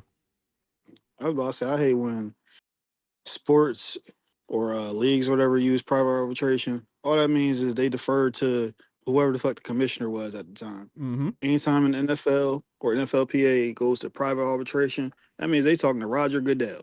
Talk to him. NBA, they talking to Stern in them. Yep. Or whoever the current guy is. Yep.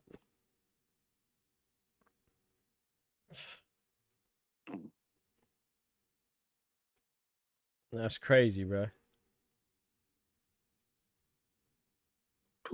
Guess who? I don't know. That's what I'm looking at too. He said they gotta be consistent with it. That's how they make the big. What you mean? What part gotta be consistent? Guess who? Now, like I said, and maybe I'm being too lenient. You know what I'm saying? I honestly understand that boxing is a rough. Yeah, I would say it's the hardest sport or the most unforgiving sport as far as you could be hot one day and that's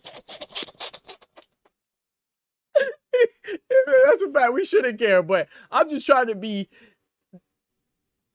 accepting and, you know, understanding to the point where boxers do go through a dilemma to where, hey, if I lose, man, I might not get heard of again. I might not get paid again. My livelihood may change. I get it. But how dare you, if that's the case with Vergil Ortiz or Rich Stitches or Jabatai or anybody else, like I said, I don't like putting Rich Stitches and Jabatai in the same boat as Virgin because he's in a smaller boat because at least they've been champions. But if you're going to not fight the best fights, that's cool. If you want to fight Errol Spence, that's cool.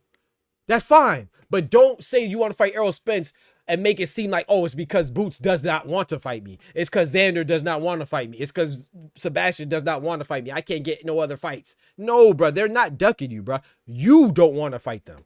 So you're going to make a different move. That's cool. That's cool.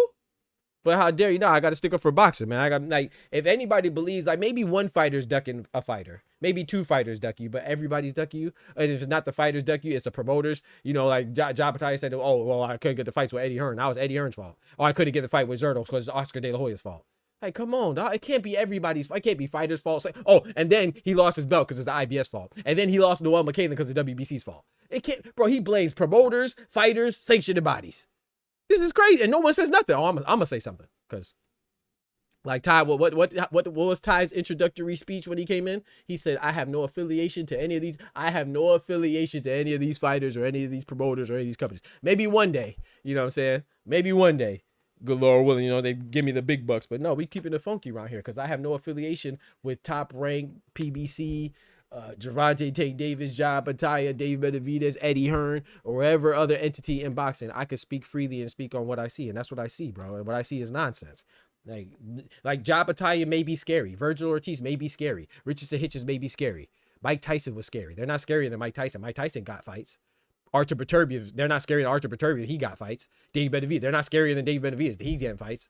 They're not scarier than Gervonta Tank Davis. He's getting fights. So there's a lot of fighters that are more scary. Whether you talk about knockout percentage, whether you talk about style, whether you talk about how they beat you, whatever case, they're more scary and they get fights. We have drug cheats getting fights. We have people that are PED poppers getting fights, but Vergil Ortiz can't get no fights. Get the fuck out of here, bro. Boots gets fights. Boots is scarier than Vergil Ortiz and Ja Battaglia. Boots gets fights. What's up with you? You know, Virgil getting fights. He's just not fighting them guys. Oh, okay. Thank you for telling the truth. Okay, thank you. We need some further elaboration. Okay, thank you, sir. Thank you, sir. I'm trying to think of this guy's name. Because he lost in the WBC little thing they had. Black guy. Recently? In the little Grand Prix? I think last year. Yeah. I don't remember his name. I can see his face. I think I know who you're talking about. I can't remember his name either. Yeah, I know who you're talking about because he got upset, right? In there with Virgil. Yeah, he was the young dude that got up. Dang, what's his? I see his face. I can't remember his name, bro. Something with an N, I believe. I can't. I know you're talking about though. Young bull, and he was in the Grand Prix and he got upset. I know exactly what you're talking about. That's the type of guy that was on Golden Boy that could have been matched with Virgil, but for whatever reason, they ain't gonna do that. Yep.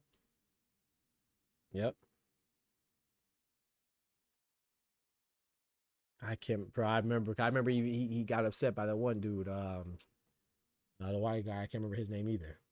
I ain't gonna lie. The only name I remember is freaking Carlos Ultria. Nash. Thank you. Shout out to you right there. Shout out to Legal Tender Nash. Yep. Was it Troy Nash? Something Nash. Yep. Nah. He had 154. Okay. Because they kept on trying to pair him with Boots. Okay, I don't know who you're talking about. I was thinking of Troy Nash. That's exactly who I was thinking of. Shout out to Legal Tender. I'm not sure who you're talking about that. That's what I was thinking of. I don't know why I can't think of his name right now. They're coming to me at the weirdest time. All right. Who they try to?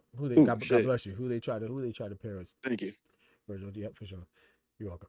Who you try to pair with Vergil Ortiz? I'm trying to remember. I don't remember who that is. Oh no, this nigga came back. But yeah, man, they wait, you're not talking about no, he wasn't in the WBC Grand Prix, was he? I don't think he's at 154 either. What's the young dude? That was I think he lost to a guy and ended up winning on there. Okay. Yeah, no, I don't think. What's that young guy that he's with the money team though? You're not talking about him. Something Brown. Nah, I'm not talking about Brown. Okay. Nah, that's the one that came by Boots Gym. Yeah, the one that came by Boots. He got active. Yeah. He got active. Yeah. I ain't talking about Joseph. Joseph Brown, yeah, Joseph Brown. That's crazy, man. So I just think Vergil, like, if he fights, so let's look at this. So who could he fight? When's he gonna fight? Is he gonna fight this year? He fights this year. Who could he fight? 154. Who could he fight that's not a champion that we would be interested in? There's great fighters at 154 now, but I mean, who you gonna fight? Only thing you can do is move up, and that's what they're setting up, son. They setting up the move, bro. They setting up the move up to 160, bro. I'm telling you, bro. They're going to say Boots ain't want it. They're going to say Fundora don't want it. That's what they're setting up, bro. That's what they're saying. They're going to say Josh Kelly's occupied, fighting on the undercard of Anthony Joshua versus, who's he fighting? Christian Prenga. I can't remember who Josh Kelly's fighting, though, but he's fighting on the undercard of Joshua versus Prenga. Right? He's going to go to 160, but that's okay. We got something for him. We got something there, too. We got Yo-Yo Diablo there. What you going to do with that? Be honest, I don't know who wins between him and Janabek. I'd be rooting for Vergil Ortiz. Charles Conwell. Got Charles Conwell up there. That's who. That's 154 for Golden Boy. Yeah. Charles Conwell. Yep. Okay. Charles Conwell. Yeah. He lost to what's my guy that lost that Xander beat? Jorge Garcia Perez. Charles Conwell was on Golden Boy. That's a fact. What happened to Charles Conwell, man? He just won. He just had to fight. I'm like, yeah. That's somebody they could have paired Vergil with. Yep. At 54. Yep. Sure enough, could have.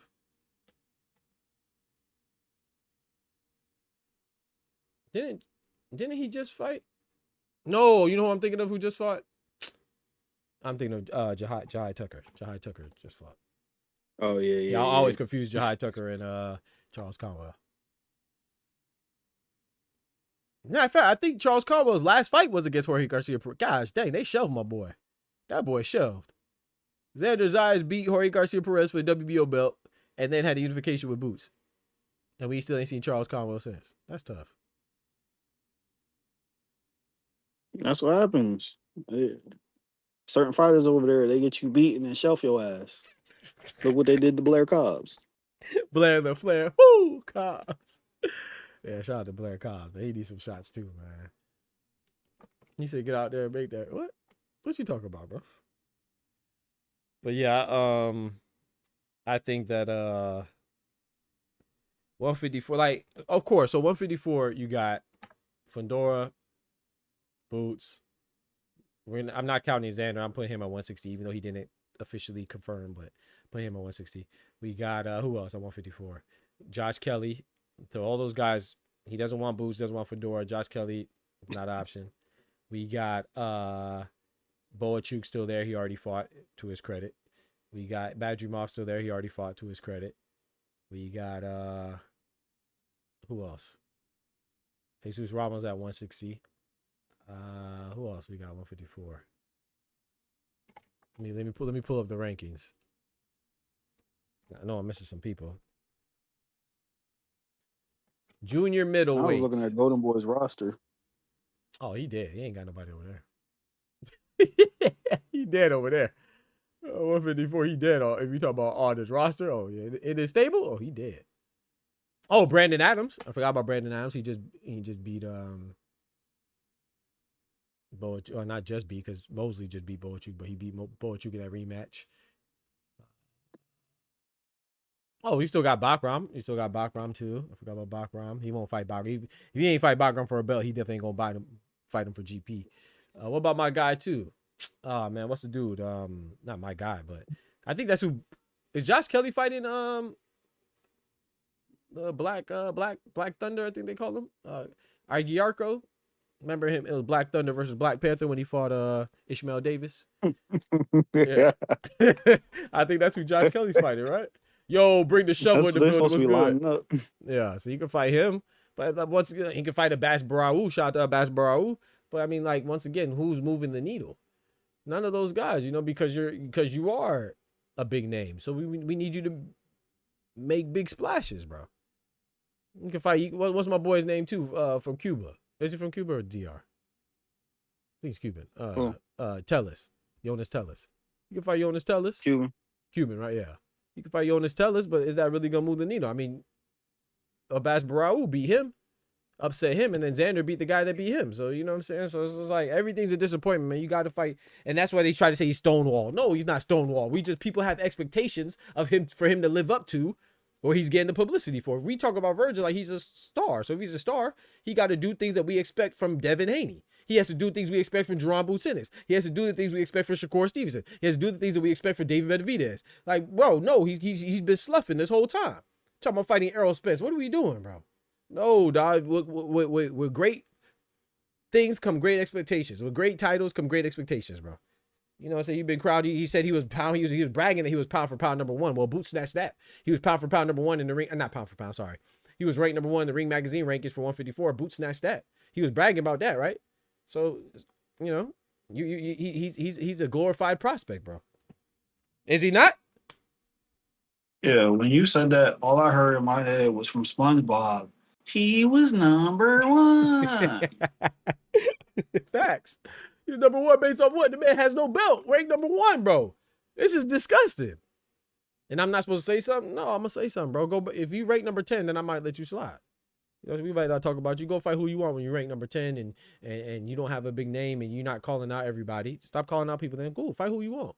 But if you're going to act like you the man, then you're going to get manly expectations. Fuck wrong with you? That's how it's supposed to go. People mad at Devin Haney, and he fought a champion that was undefeated.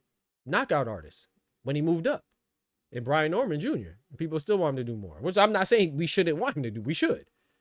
But we should want everybody to do more. David Benavidez moved up and fought Gilberto Zurdo Ramirez, a unified champion. His debut at the cruiserweight division. Right? We want more. Right? People say that was opportunistic. Zurdo was there ripe for the picking. Right? Gervonta Tate Davis, he fought a champion. It wasn't a fight that we wanted, but his last time out, it was disappointing in the outcome, but he fought another champion in Lamont Roach. He was a smaller champion, but it was a guy that's been at a higher weight division like him. We want more, right? We want more for everybody. Shakur Stevenson just fought undefeated, undisputed mandatory for the WBA, WBC, WBO, and IBF at 135, and Williams Zepeda beat him, turned around and beat Teofimo. Right? We want more. Mm-hmm. We want more, bro. So why does Vergil get a pass? I also disappointed. Roy Jones, a legend. He talked about, he should fight Errol Spence. Roy Jones co-signed that shit. What's wrong? Come on, man. Go ahead, bro. My bad, bro. What's up, bro? Man, I'm at the gym. I just got off the treadmill. Somebody tapped me on my shoulder because I got you playing in here. And they brought something to my attention. Oh, Lord. Vergil and Oscar ain't on the same page. Vergil talking about, I'm number one because I'm ranked in the ring. But then some bullshit. That's a fact. Ring rank is a bullshit. That's a fact. That's a fact. Those his words. That's a fact. But you know they never on the same. But he gonna clean that up. You know he's just gonna do some PR recovery. Yeah, ring rankings are straight bullshit. I mean, manager said we paid to get up here. What we doing? Are we paying for them rankings, huh? Are we paying for them rankings, huh? Come on, man. I mean, that has to be fishy, bro. You got to think about it. Like, I'm not saying the sexual bodies mean everything. And obviously, the Ring Magazine rankings have their own standards. They're not predicated solely off the sexual bodies. But, gosh damn it, if it take the sexual body belts to get undisputed, and undisputed is the most prestigious thing you could acquire, even more so than the ring belt in all of boxing, then I think that it should matter in the rankings, bro. Like, to me, it's disrespectful to have somebody who's never had a belt over people who currently are belt holders. And people are saying, "Oh, I'm wilding for putting Bakram over Vergil at the time." You guys are damn right. Bakram was the IBF belt holder. I put him over him at the time. You know, now Josh Kelly's over Vergil too. Xander Zayas was, and he's not a 154, at least not for me in my head. But I would put him over Vergil as well because he was a unified champion. And he lost to a guy that Vergil ducked while being a guy that Vergil ducked, and Vergil's never been a champion. You guys staying right. I'm putting Fundora over Vergil Ortiz too. He's a belt holder, and he beat a former belt somebody holder. Corrected us. What's that? I'll give Vergil one pass. He didn't duck Bud per se. Yeah, I'll give him a pass. It brought to my attention that he looked past him after that Boachuk performance. Yeah, I'll give him that. I like I said, I won't blame him solely for that. But my point of saying that is the fact that that's another fighter that it could have happened at 147 or was supposed to happen with a handshake on a public announcement in front of everybody between Oscar and Turkey. But my point of bringing that up is that it's a team thing that it still didn't happen. You know what I'm saying? So yeah, you're right. I want to say, if I'm saying who he ducked, I don't really say Bud like that because Bud he was moving on his own, you know what I'm saying? And then trying to submit his legacy. And once again, Vergil didn't do nothing for him. But why didn't Vergil do anything for him? Because Vergil never had a belt. He don't do nothing for nobody, including Boots. So we need to stop that shit. He don't do nothing for Boots. That's literally what Bernie said. Exactly. Exactly. He don't do nothing for nobody. He don't even do nothing for Fundora. Because that belt consolidation would be his big belt consolidated with the little belt, the mini belt, the fake belt, the intern belt. So Virgin, we act like Virgin is some prime, some standard that everybody should shoot for, somebody that some target everybody wants. No, he's not, bro. No, he's not. He's not that. I know that hurts a lot of people's feelings, but he's not that. The only reason why he is because of, social media and what he's propped up to be. He's a prop. He's a prop. That's a perfect word. He's a prop. Yeah, I got a question. Yes, sir. So if Vergil and his representation and Boots and his representation were to engage in negotiations right now, do you think Golden Boy and Oscar would negotiate in good faith, or would they go by their status quo? My thinking without knowing anything, because I don't, in regards to that situation, I think that he would. I think it would be status quo for Golden Boy. I have no reason to believe that they'll be, because like I said, nothing. What changed? What changed, bro? Nothing changed, bro. This is the same exact position they were in before, for better or for worse. Nothing changed, bro. Like, the team didn't change, the management ain't changed, the promoters ain't changed, the trainer ain't changed, Vergil ain't changed. Nothing changed, bro. So I think they'll do the status quo, and I think that the fight will fall through because they don't really want it. I think DAZN is probably over it by now because they were the driving force for the Virgin and Golden Boy side to try to make the fight. So they're probably over it now. I don't know. I don't know if they were involved in that quote unquote settlement. I don't think so. So I know they wanted it. Do they still want it? I don't know. Do they feel like they need it? I don't know. And now PBC's on DAZN, you know what I'm saying? So that makes the Fundora, in theory, right? That makes the Fundora and Boots fight even more realistic, right? There's less hindrances. So do they still want it? I don't know. So I feel like DAZN, even though I think Oscar wanted it, I think he wanted it because of the pressure from DAZN. Is DAZN going to apply that much pressure? So to answer your question, what I think now, as somebody who doesn't know anything, as far as that, I would say that I have no reason to believe that they would change from the status quo. So I think that their demands will be ridiculous. Like Vergil Ortiz is somehow the A side. Like Vergil Ortiz is somehow the accomplished fighter. Like Vergil Ortiz is somehow the guy that sells more. All those things are not true, not true, not true. Everything I just said is fake news. Jaron Boots Ennis does better as far as his gates and his viewership. Jaron Boots Ennis is more accomplished. Jaron Boots Ennis is the better fighter. Everything that they're going to try to use is fake news. If you out here getting fake That's vagina, part I never understood. over your Them fake talking jewelry, as if they were the A side. reality is reality. Usually, you only see somebody that has enough marketability as a free agent make demands to somebody else's promoter. You don't do that when you have your own promoter and you're signed on a promotion. That means you're the B side. Come on now. You're sitting there talking to somebody and trying to figure out what you can get off of their budget. You're the B side. Come on now. And you know me, I don't even like them kind of discussions. I just want the fight to happen. A side, B side, C side. But we going to tell the truth now. He's definitely the B side. The only champion that I think he could probably make a case for being the A side is Josh Kelly.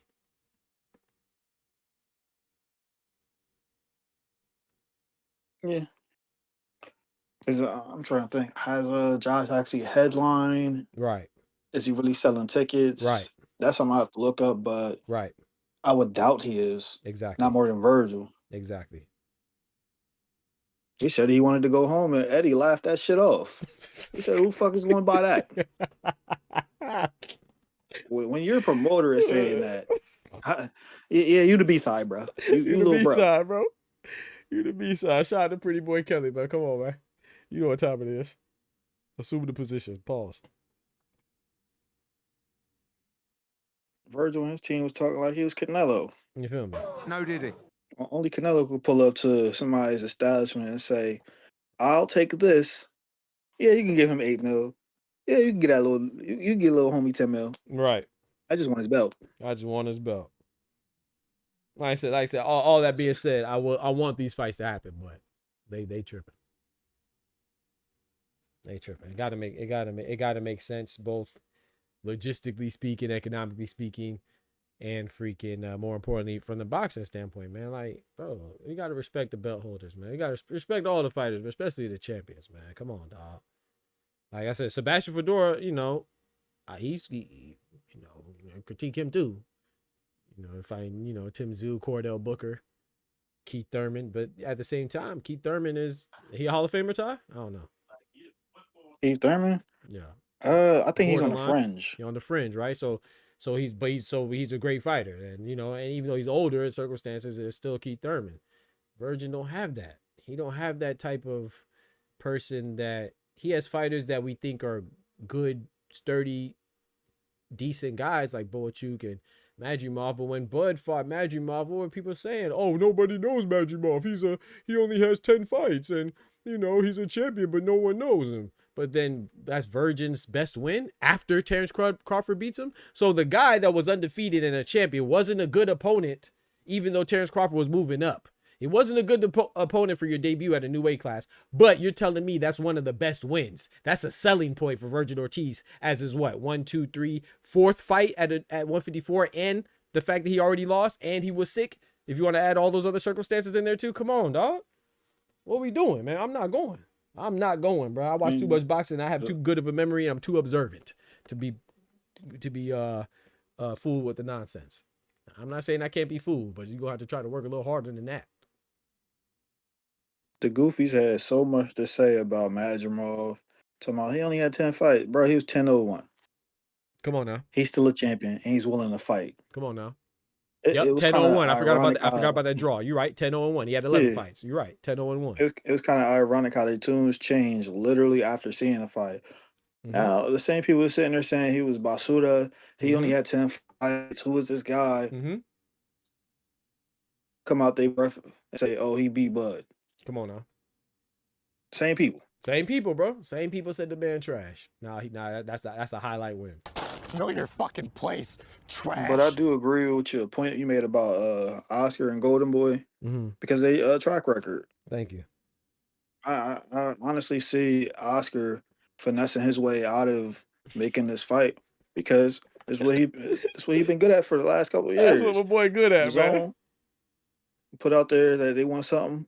And legally, all he has to do is prove he tried. Yep. Come on now. Doesn't say you have to deliver. Come on now. Talk to him. Now we talking. And some people sit there and say they have faith in Oscar as if they didn't see some of his prior work. Nope. Do y'all remember Jamal Charlo and Munguia? Why that didn't happen? They don't want to talk for real. Oscar came to the table and asked for some. It don't even sound logical because I get across the street, you trying to ensure something for your side on the business. But how are you going to walk in there with your guy being the challenger, the mandatory? They already disseminated what the split was going to be. Talk to him. But you had the boldness to tell PBC, hey, we want a rematch clause in there. And a rematch is going to happen on Golden Boy. Talk to him. I mean, Jaime Munguia does sell tickets. He does. But he blocks with his face. Champion. and he does. I doubt he was selling more than the boy out of Houston. Especially if he touched the Barclay. Come on now. Especially when he showed up in Vegas. This was Lions only time. He was not. They weren't even close to being the A side. Come on now. But this is what Oscar does. That's what Oscar does, man. Shout out to Oscar, a legend of sport, one of my favorite fighters. I ain't gonna lie. The game is better with Oscar in it as far as a promoter. I love when he talk. I can't front. But we know Oscar, he moves a little, he move a little wrong, man. Move a little shaky, He'll say one thing, do another. Shout out to my brother Average in the building. Big member in the building, my brother. 2-4, what up, folk? Vergil moved up? Nah, but since, we gon' I already talked about it. I'm gonna show you what I mean by that. Check out the last video as well if you missed it. But, we show love to the members, man. I appreciate you showing love. No, he didn't officially move up, but they they put down the groundwork to justify him moving up. I'm going to show you right now. This came directly from Robert Garcia, and I want to be very clear. I'm just laying down why this is not no trickery, nobody slanting anything. Where does Robert Garcia work? You see him, if you don't see him in the corner, you see him talking on Pro Box. Who owns Boxing Scene? Pro Box. He talked to Boxing Scene, his team, Pro Box, about one of his fighters, Vergil Ortiz. So it don't get more legitimate than that. Is what I'm saying. So this is not no secondhand delivery. This is straight out the horse's mouth via print, and I want to show you. So this is for anybody who missed earlier. So don't just think that I'm just talking out the side of my neck when I say that Vergil. Don't be surprised if he goes to 160. And I said this a while ago too, you know, but it all good. We're going to remain humble. Y'all know, those of you that know, and that's good enough for me. Shout out to the Boxing Talk family. BTF rise up. So it says earlier Friday, Ortiz trainer Robert Garcia told Boxing Scene that if his fighter, Vergil Ortiz, was going to be stonewalled at 154, it might make sense to move to middleweight, where the IBF belt is vacant. Ain't that funny? And the others are worn by veteran Janibek, WBO, Carlos Adames, WBC, and 42-year-old Arizlani Lara for the WBA. Isn't it funny that we're considering the IBF belt? I just think that's so funny because, you know, I want to be very clear that the IBF belt is something that they said they have no interest in the IBF because of the rehydration clause and their past issues with rhabdomyolysis. But at 160, he don't mind the rehydration clause. You know, we call Devin Haney. He might be comfortable at 170. That's my point. Thank you. Ty said because he might be comfortable at 170, which goes back to the point that the weight was never the issue. It's the fact that he wants to be bigger than everybody. He wants to impose his size physically. He's a weight bully. If anybody's a weight bully, we talk about Devin Haney being a weight bully. Occasionally, people talk about David Benavidez being a weight bully. We talked about when Terrence Crawford moved up and successfully beat Canelo, they talked about him potentially being a weight bully. Vergil Ortiz is a weight bully. The bitch got sick from being a weight bully. It don't get more weight bullying than that.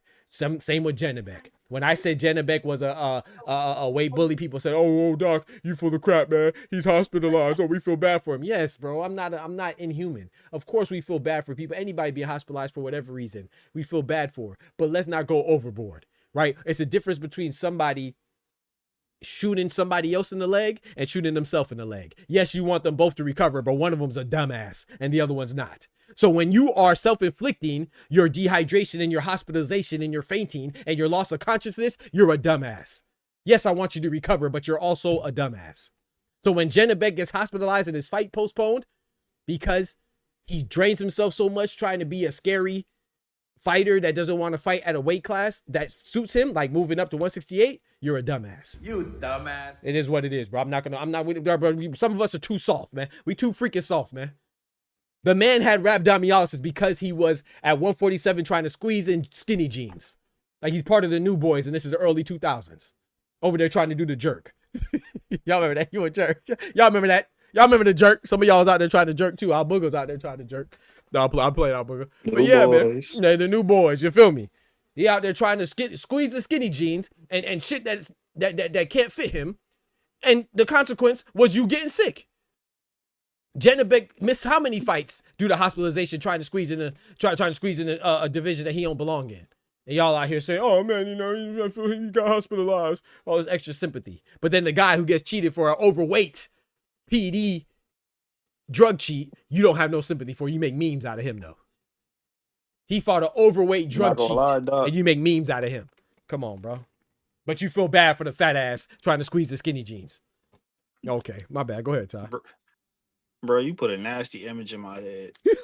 Why am I picturing Vergil wearing chaps over the skinny jeans? Nasty work.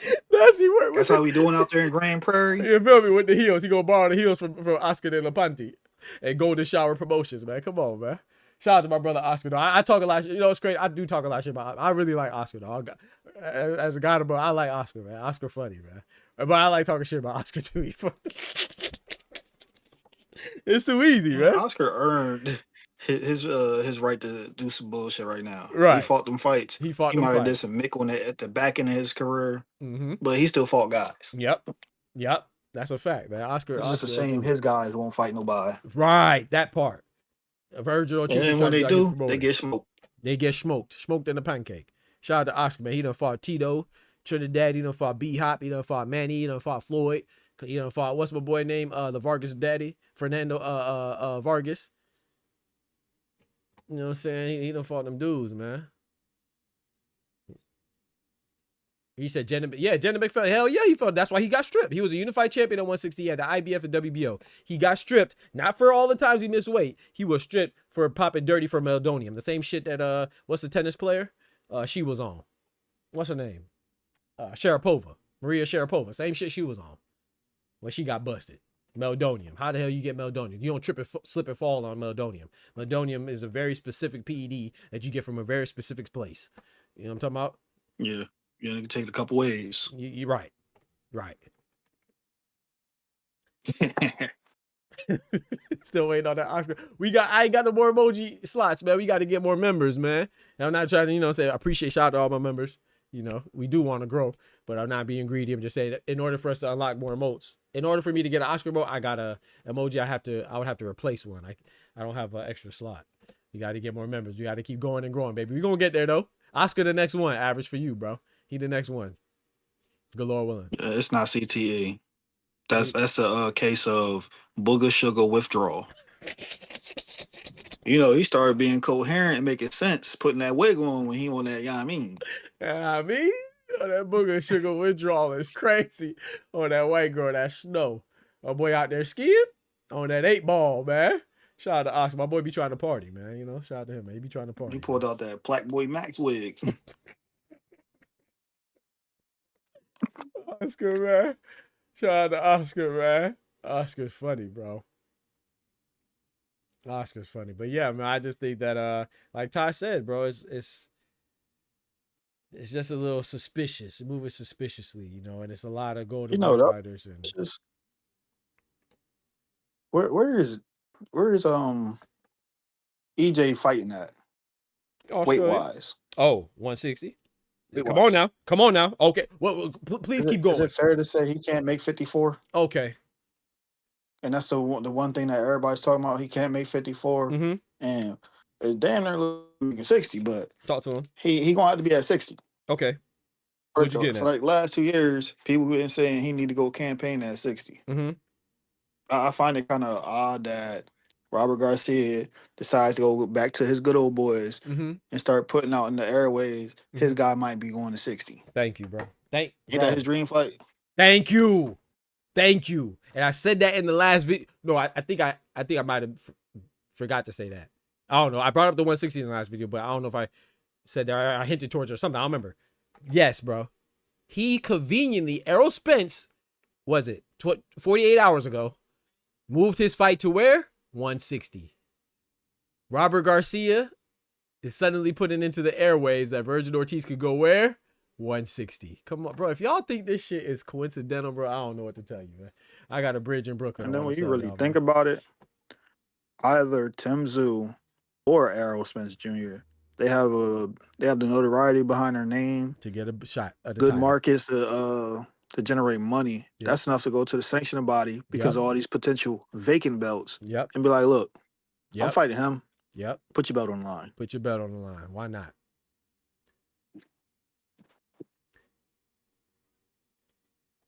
Not Al Booker. Sorry. Average says, if Boots and Ortiz can't be made right now, would you want Boots versus? Yeah.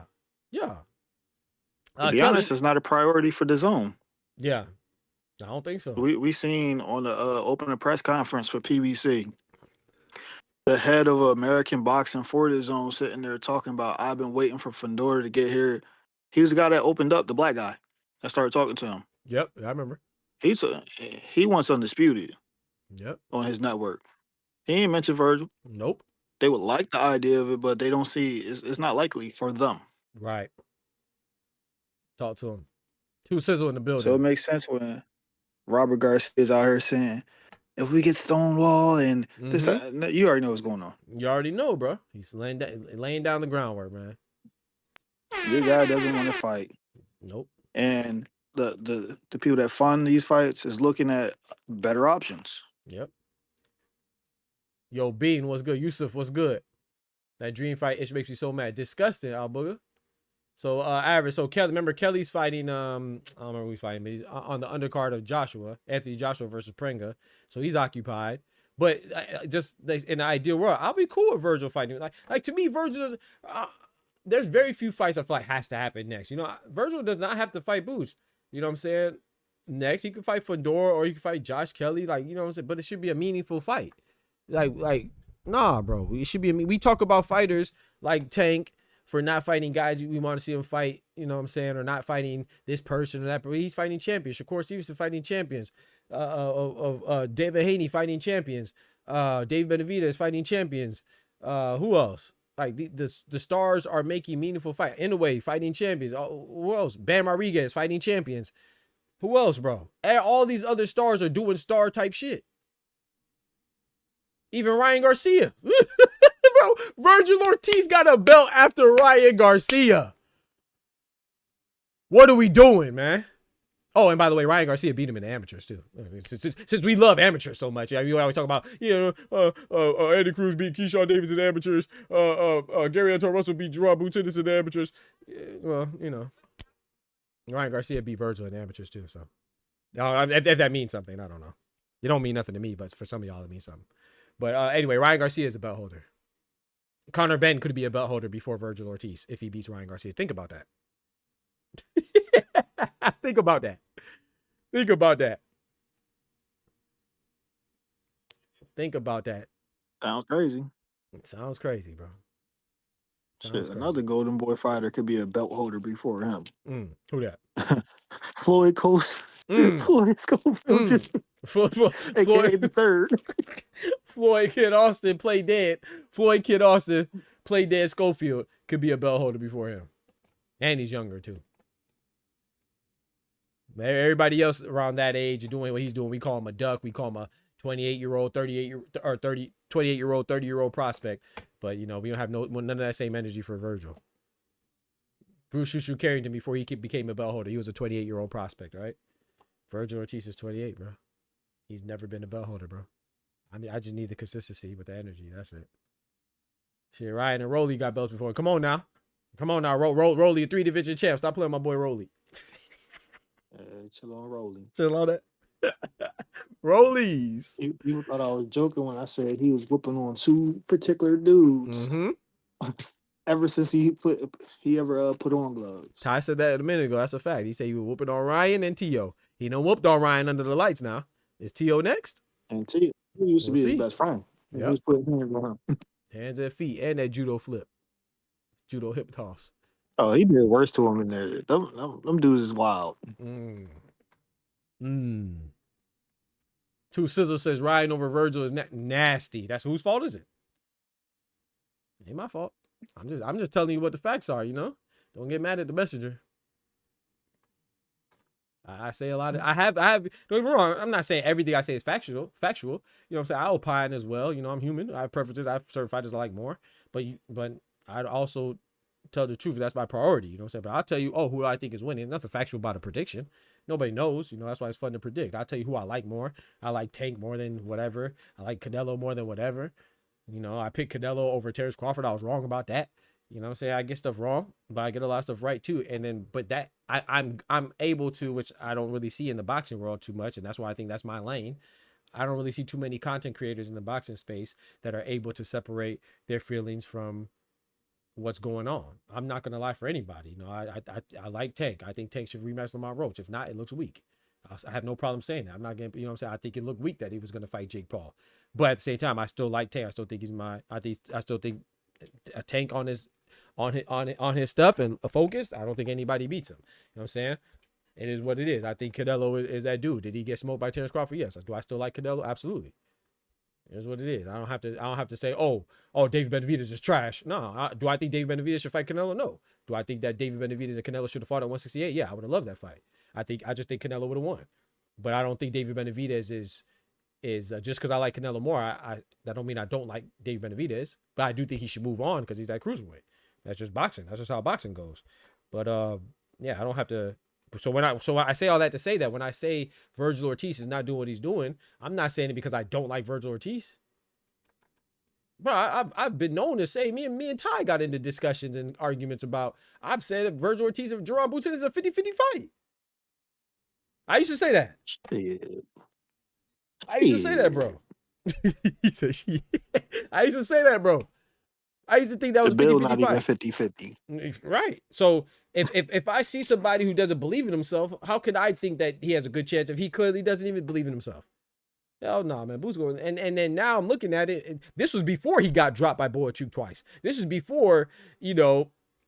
Imagine my fight. I have no pressure. You know, that's not bad. This is before the Lubin fight. You know, this is before Boots went and beat Stanionis. This is before he beat Xander. So I thought it was a pretty good matchup. Now I'm seeing there's levels, bro. And Ty saw it before I did. He saw it before I did. I you know, granted we don't know until they actually fight, but yeah, you know.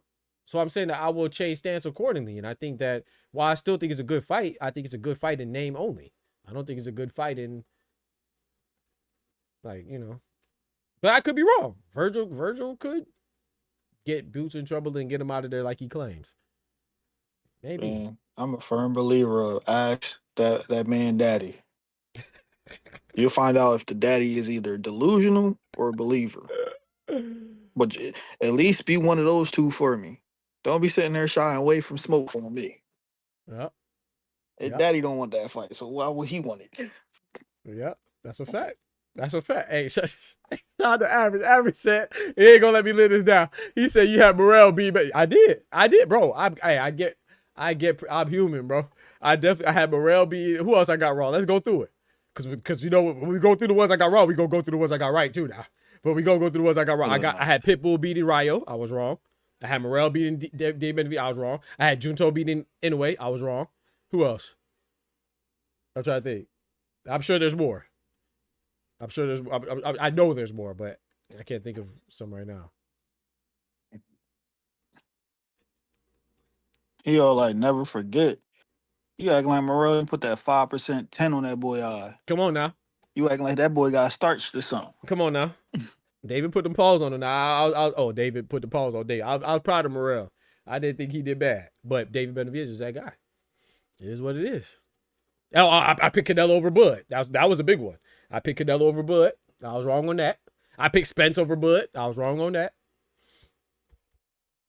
But when nobody what was Average at when I said Xander was going to take that Puerto Rican knee? That's a fact. Where was you at, Average? Ty called that to the T, boy. That was crazy. That was crazy. I said no. Well, boy, I picked Boots winning, but I thought it was gonna be by decision. So if you want to say I was wrong, I mean, I think I was right because I picked the winner, but I didn't pick the method. You know. He was in here saying Bozy wild for saying what he was saying. He said it was going to look good while it lasts. That's a fact. And it did. That's a fact. It's sports. We was right every time. You feel me? We all be rich. But no, but he's right. That I was looking back at it, especially now, Average is right. That looks like a crazy pick because Zach Chelly just packed up Morrell. So some of them I'm sure, don't get me wrong. That's the difference. I don't like, I'd be like, dang, I hope my predictions are right, but I just don't shy away from it. You know what I'm saying? I'll admit when I'm wrong, you know what I'm saying? But I was right about Brandon Figueroa. A lot of people thought I was crazy. I said Brandon Figueroa's gonna beat Nick Ball. I picked everybody over Nick Ball. You know, I said I picked a lot of people thought I was crazy. You know, there was one guy in particular. You can see him on the Boxing Voice. He thought I was out of my mind and I was hating on Puerto Rico because I picked Liam Paro to beat Subriel Matias. Okay, what happened? Okay, you know what I'm saying? And then another guy packed up Subriel Matias. You know, who else? Dubois AJ. A lot of people thought I was crazy with that one. I picked Colin Smith over Joshua Boatsy. A lot of people thought I was tripping with that one. Even though I like Vergil Hunter, man. Shout out to Vergil Hunter. Boatsy just ain't it, man. It is what it is. Boatsy just get too complacent. I think he has the tools to be good. He just too complacent. I don't know. Boatsy's like he's like a mystery to me. Back ass. Yeah, exactly. I hate to say it because I like Boatsy, but he just doesn't have it, bro. And 2-pack ass. All I heard was Boots fight. Oh no, Ty said that where were you at when he very accurately predicted that Xander was gonna take the what you call it? What type of knee? The Puerto Rican Nick.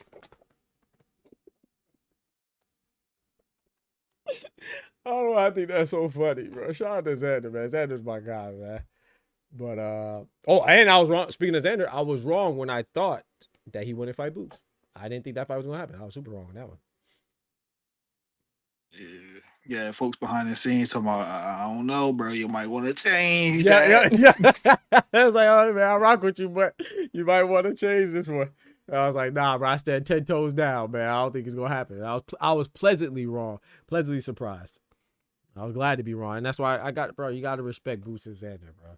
And I know Xander's gonna get more credit, and rightfully so. He should get more credit because Boots has the bigger name. But if we talking about technically speaking, I mean, he's a unified champion. Yeah, he's young, but he's a unified champion, so and he's undefeated. So Boots is taking the risk too. Like they both took risks. You know what I'm saying? Of course, we're gonna look at it because we look at Boots as a phenom. We look at Boots as I just don't like getting caught into. It's like let me make a basketball analogy, right? It's like when LeBron drops 40 or Steph drops 40. Yeah, it's just a Tuesday.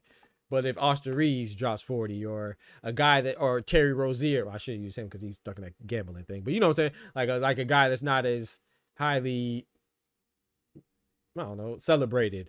You know, he drops 40, then it's like a big deal. But I think that, you know, we got to give LeBron and Steph and Luka and Giannis and Jokic, you got to give them their credit for dropping 40 too. You know what I'm saying? It's still 40. It's just that we are accustomed to seeing that, so we get kind of spoiled. So I don't want it to be like, oh, Boots don't get credit for beating Xander because we are accustomed to him having great performance. We expect that. No, that's still a great performance. They both got to fight.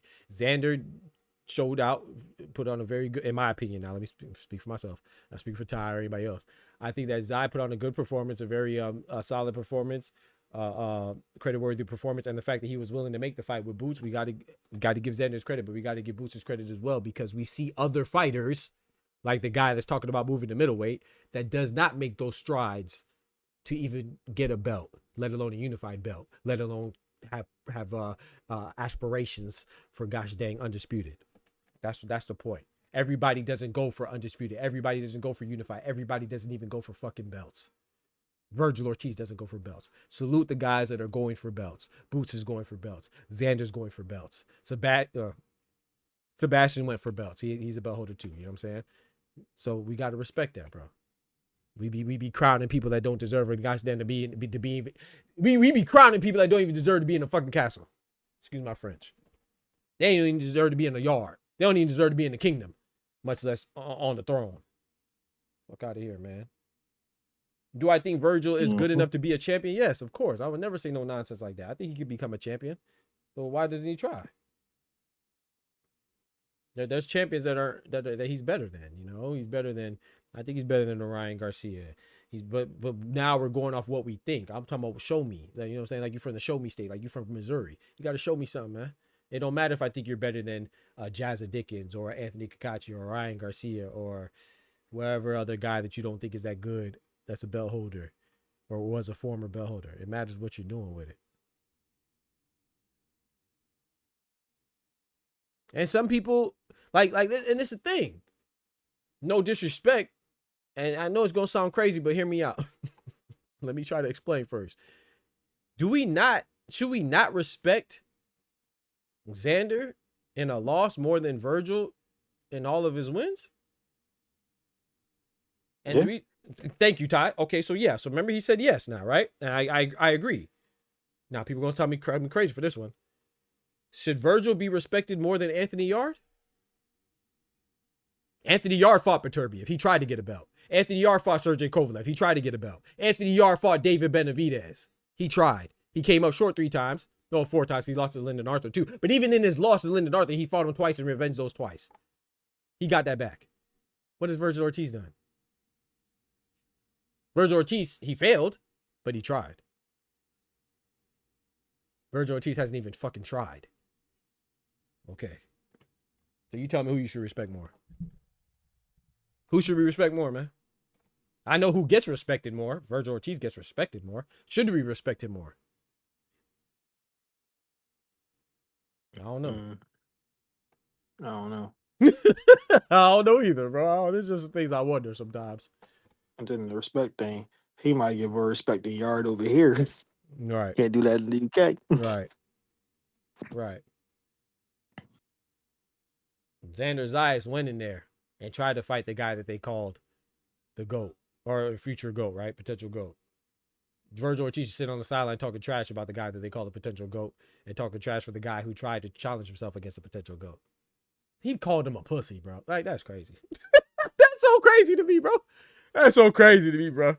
That's how accustomed we are to the nonsense, man. It's like we're numb to it. We're cool with the guy that didn't want to fight both the guys in the ring, calling any one of the guys in the ring a pussy. Sheesh. Yeah, you ever heard disrespecting the guy that bowed out gracefully? It's crazy, bro. Because the other word is very disrespectful. Come on, man. Even though it is true. Even though it's true, I knew he was gonna say that. But the terminology, it has a negative connotation on it. Oh man. Hey, I ain't here to change your mind. No, sir. He says Xander is better than Vergil. I agree. I mean, I've always said so. I always thought that he would win. But could Vergil win? Of course. Virgil's he's not a scrub. But just because you're not a scrub don't mean you're not also overrated. He's overrated until he proves it, man. The only man that could ever potentially claim Boots Duck is Ice-T's illegitimate son Blair. Woo, the Flair cops. Ice-T, he does like they do. Bro, he does like Ice-T. That's crazy. Doc, what are your thoughts on Chop Chop Gonzalez? That's what we call him in Philly. Yeah. Yeah. He said after last one he's calling out Carrington. I don't know if he has what it takes. Calling it the Puerto Rican D is crazy. Bro, that shit is funny, bro. I ain't gonna lie, that's funny, average.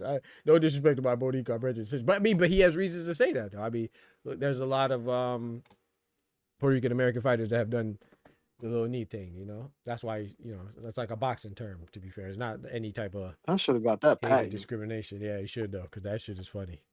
That shit is hilarious. I said that, and out of nowhere, I started hearing it on the boxing voice. I'm like, yo. They be, you know how it goes. They be stealing. And I said the Puerto Rican knee years ago. Facts. That shit funny. I even told y'all what Danny was going to do. Yep. Another was, see, Remember, shout out to Ty. He said it. I remember, bro. Arizlandi Lara made Danny Garcia do what? He took a knee, and Danny Garcia just happens to be what?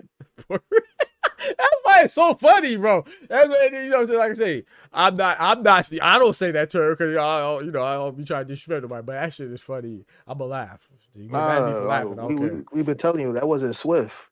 That was Ozempic Danny. Ozempic Danny. He damn sure took the, Miguel Cotto. You want to say he had a good reason, okay? But against Margarito, Miguel Cotto took a knee. Miguel Cotto happens to be from where? Okay. Shit, on the record, he didn't cheat. He took that knee. On the record, he did it. That's a fact. That's why that loss still remains. Because you know what happens when you lose and you get caught cheating?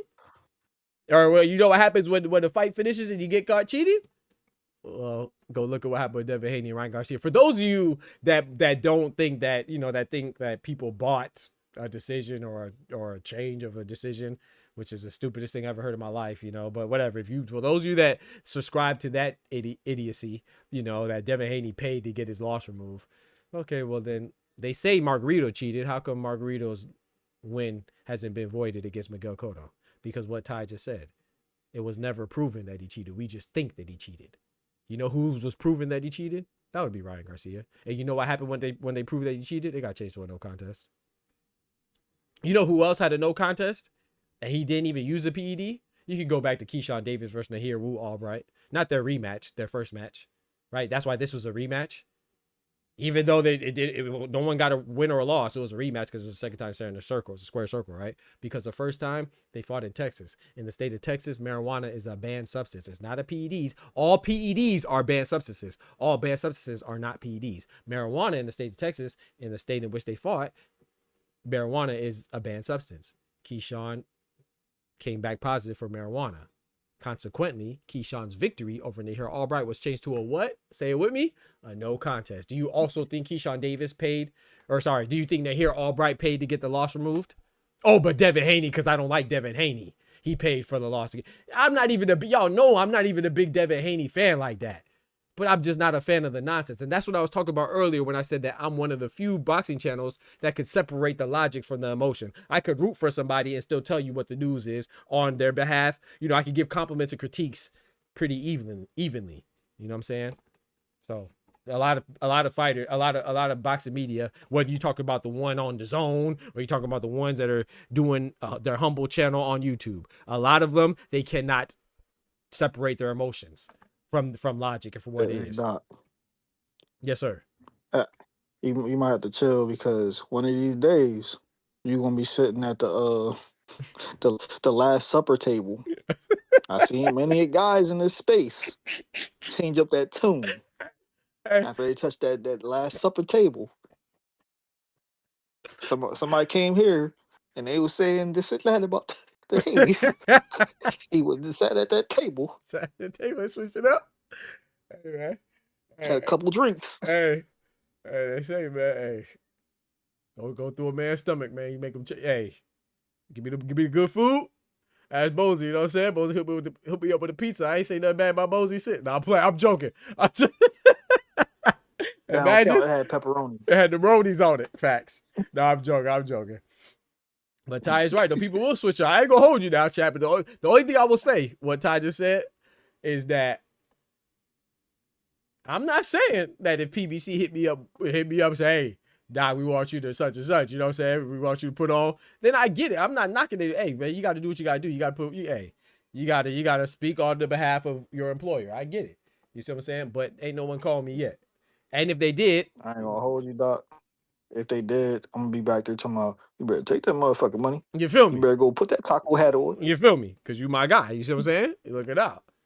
But at the same time, you know, the difference is that I don't think, unless I couldn't, which they might not let you disclose, but I think I would disclose. I would tell people. I'm like, yeah, man, you know.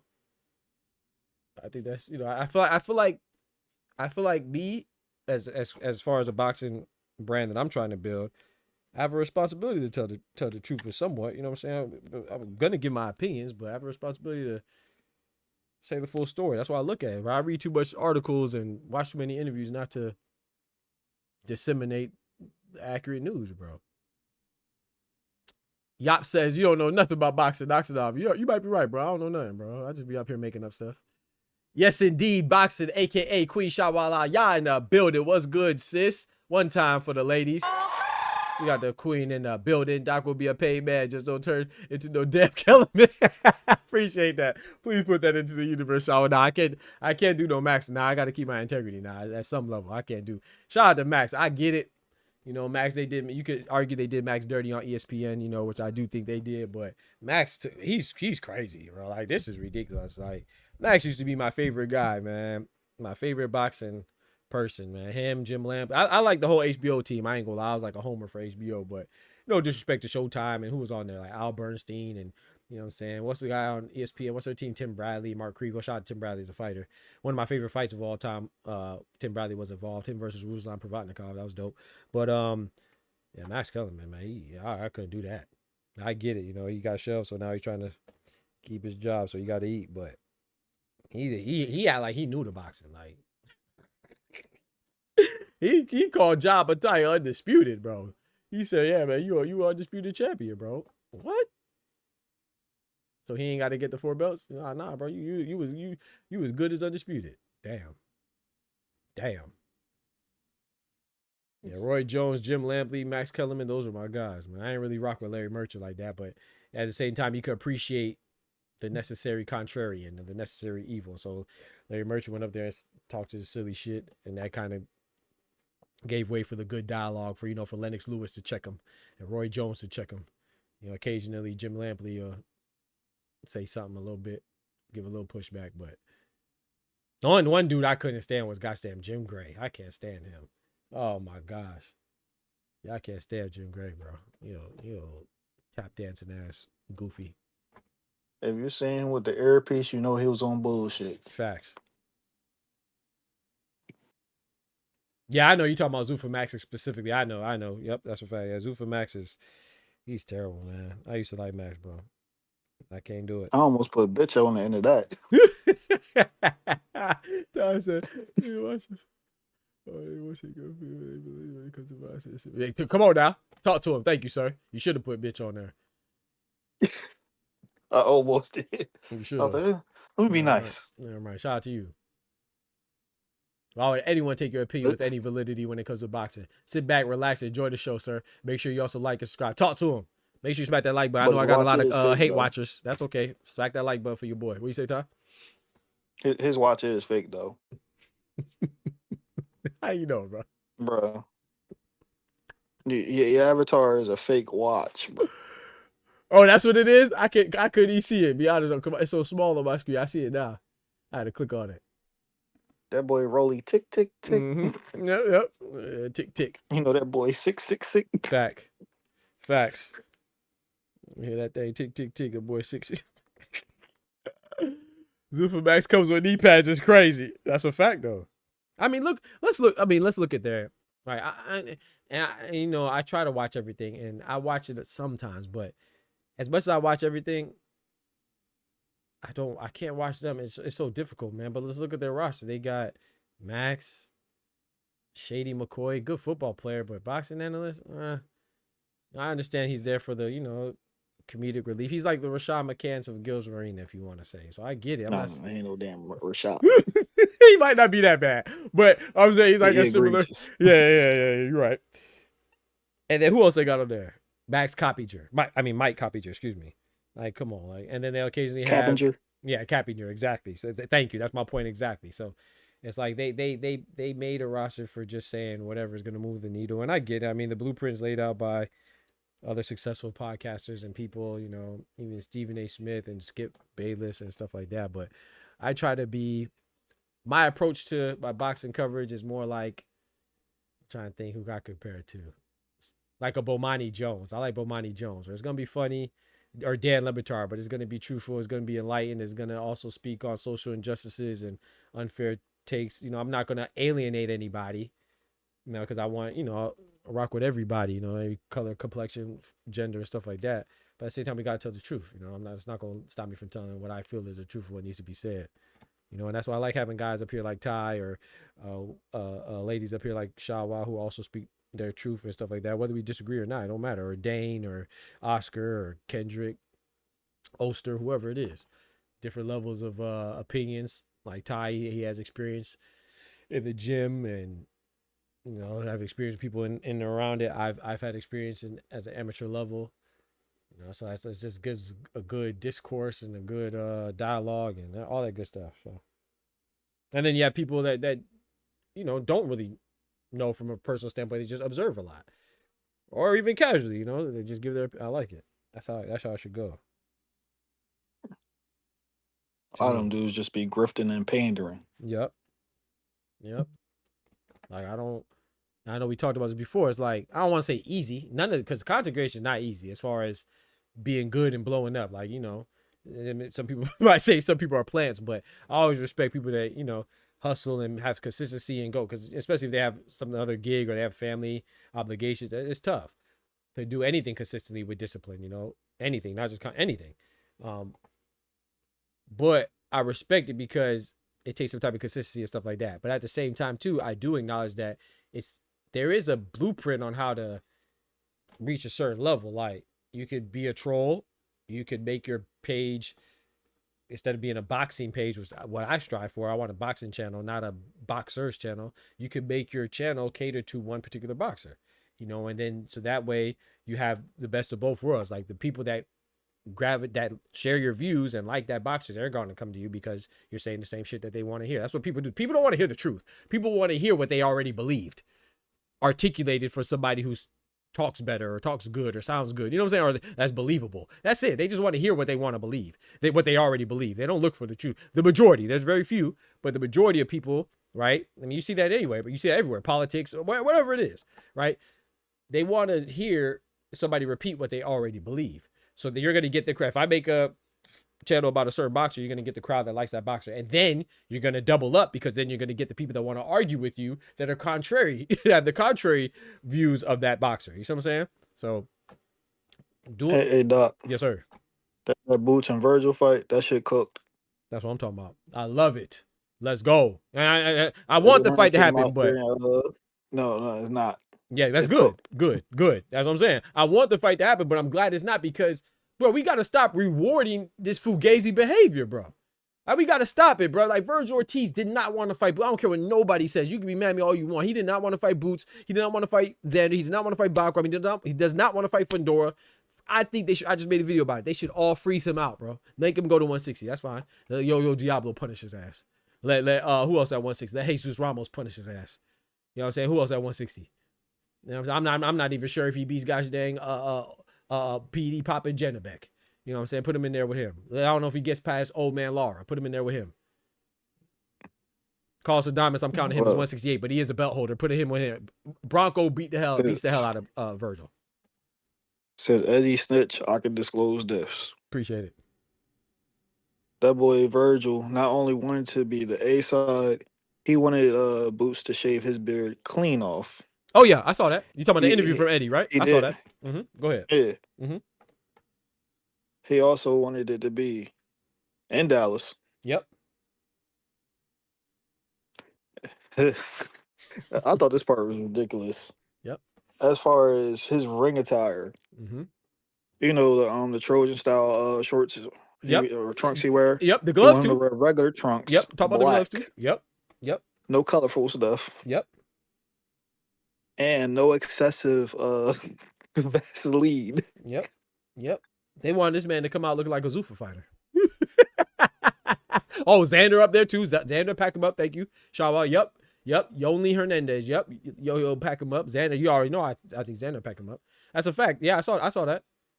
They even wanted to control and restrict the color of his gloves, bro. What type of shit? When Vergil became Floyd and Canelo, this man really think he the face, bro. He wanted him in an 18x18. They wanted everything, bro. They wanted ring authority size, over gloves, everything. Yes, bro. It's crazy. 65. It's crazy, bro. Split for him. Yep. That shit did, man. Like I said, I hope, bro. I would not be mad if Fundora, Boots, or Josh Kelly fight if neither one of them ice out Vergil, bro. Don't fight him, bro. We already like. Bro, and I know it goes sound like I'm picking on fighters, bro, but when people act like suckers, you treat them like suckers, man. Pimps up, hoes down. Bitch can't swim, she bound to drown. And there's a lot of boy bitches out there too. The bitch is not gender specific unless you're talking about dogs. There's a lot more boy bitches than girl bitches. So I want to be very clear. When I say bitch, I'm not just talking about women. I'm talking about men specifically, especially in this case, right? Like Anthony Kakachi, what did he do? He had the belt. He gave up the IBF belt so he didn't have to defend against Sugar Nunez. Right? He said because he wants the big money fight. So he went and fought Lee Wood, whatever. Right? Then, almost said LeBron James. Lamont Roach moves up, vacates his WBA belt. Jazzy Dickens get elevated. I skipped a step. Sorry. He did fight Eduardo Sugar Nunez, right? He vacated the belt so he wants a bigger money fight, right? Cool. Okay, I'm cool with that. You didn't see me come out and say he ducked Nunez. I mentioned it. I said, man, it looks shaky, but if he wants big money fights, it's his career. That's cool. He said he don't care about belts. Cool. Then he's supposed to fight Ray Ford. Oh, his neck and his back. I ain't seen damn medical report yet about his neck or his back, right? He ducked Ray Ford. And the reason why I didn't call it a duck, I said, cool, he's injured, cool. But did he revisit it? No, he didn't. He ain't make no pursuit. He didn't make no advancements towards revisiting the Ray Ford fight. That's a duck. And then the same guy says he only wants big fights and he doesn't care about belts. Lamont Roach vacates his belt to fight Pitbull at 140. Jazzy Dickens gets elevated for 130, WBA belt. Who waddles their happy ass down to go fight for a belt? Anthony Kakachi. Is Jazzy Dickens a big fighter? Is that a lucrative fight? No. Is he a known fighter? No. Oh, I thought you don't care about belt. He's a belt holder, though. And you went back and fought him, and you got a belt now. Come on, bro. Like, you double talk. You talking on both sides of your neck. You said you only want money fight. Jazzy Dickens is not a money fight. Jazzy Dickens don't have a bigger name than Ray Ford or Sugar Nunez. Why'd you go back and fight Jazzy Dickens? Let's see if he fights Oshiki Foster or Emmanuel Navarrete then. Those are the two other belt holders at 130. Let's see if he fights them. Y'all say I'm lying. And then so to tie all that in, right? Let's go with Ryan Garcia. Ryan Garcia got back-to-back title shots. Him fighting Rolly Romero wasn't supposed to be for a belt. It was only made for a belt because they thought Ryan was going to win, right? But not to mention, people only talk about his back-to-back title shots. Who was Ryan's fight before? Ty, do you remember? Shawa, do you remember who was Ryan's fight before? Rolly? My memories. My memories. Devin Haney? Yeah. Who was it? Who was it? Devin Haney? Oh, so Ryan Garcia fought Devin Haney and cheated. Got his fight turned to a no contest because he's a PD popping mediocre drug cheat. He cheated. Got a turned around, fought his next fight, got a title shot for the WBA, lost against a guy that they thought he was going to beat. And then he turned around and got another title shot. Bro, this is crazy, bro. That's not crazy? Nah. Apparently It's not. boxing. Yeah, it's boxing. Apparently not. Apparently it's not. And now Vergil Ortiz didn't fight Xander, didn't fight Boots, didn't fight Bakram, didn't fight Stanionis, didn't fight Bud, Didn't fight Fundora. didn't fight Fundora. He's been the interim belt holder for Fundora for how long? At least 2 years. He's not making any type of progression to try to consolidate those belts between the WBC full champion and himself, the IBF interim champion. And he's turned around and is audacious enough to say that those other aforementioned gentlemen who are champions, some unified champions, ducked him. Shit. And we going for He it. jumped over Charles Conwell and didn't fight him. And Come they on now. share the same promotion. Come on now. Come on now. Bro, a whole bunch of shit is fugazi, bro. I'm just the one that calls it out. That's it. I'm just the one that calls it out, bro. That shit weak. Shit weak as hell. But Doc, I ain't know Eddie was already out here on the snitching. Now I can say it all. Yes, sir. It's public information now. Yes, sir. Man, that man said Boots got to come out there first. Oh, yeah. And then like the logic in it was just so petty and stupid. Well, you were willing to, acquiesce to Xander. Why can't you do that for Vergil? What? He was a champion. He was supposed to come out second.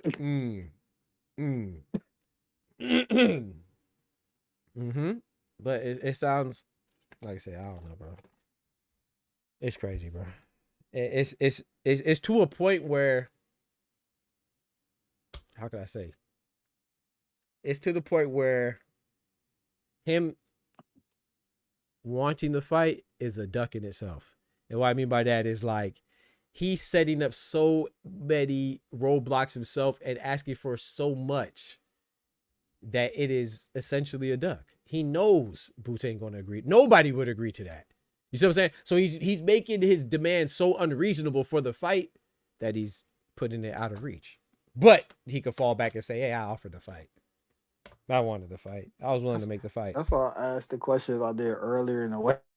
Yep, with Golden Boy, right? With Golden Boy as far as that was disclosed already. Yep. So he can always say, "Oh yeah, man, I want Boots to come in with one hand and one leg." Oh well, he don't want to do that. Well, I offered him the fight.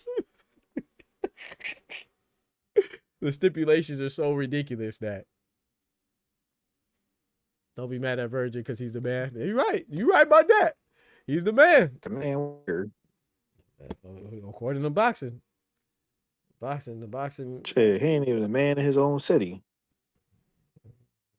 People act like that Boots and Eddie didn't pull up to Grand Prairie in person, hop in a ring on you, and then went and ate at your family diner. They put a Subaru Matisse. That was in your hood. In your hood eating sandwiches and drinking Kool-Aid all in your kitchen and your fridge. Ain't even Your take the shoes auntie off. and uncle cooked food for them. And they left them a nice little tip. How about that? Had your aunties and your uncles, your tias and your tios. This is your daddy brother. His diner. Breaking bread with me. Yep. Uninvited too, right? Because remember, they didn't invite Eddie or Boots. Definitely didn't. They got mad when the zone exec let them in the ring. Yep. So when you know that, if you heard what Ty just said, they got mad at the DAZN executive for letting him in the ring. So basically, Boots and Eddie Hearn crashed the party. So that face-off was involuntary. He was just to save face. Oh, and then the same guys had a feud. So what were they really mad at? They were mad that DAZN wanted to fight, man. I'm trying to tell y'all, bro. I've been telling y'all this. I'm saying it. I'm gonna keep saying it, bro.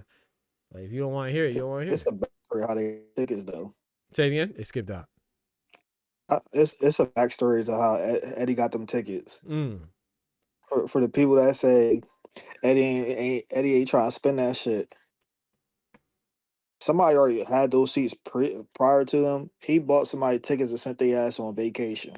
That's what I'm That's talking how about. bad they wanted to get into the venue. Gangsters. You see, when you want something, you gonna do And what? it ain't come out the fighter pocket at all. Come on now. That was on Eddie dime. Come on now. That's what happens when the promoter and the fighter are on the same page and they want it.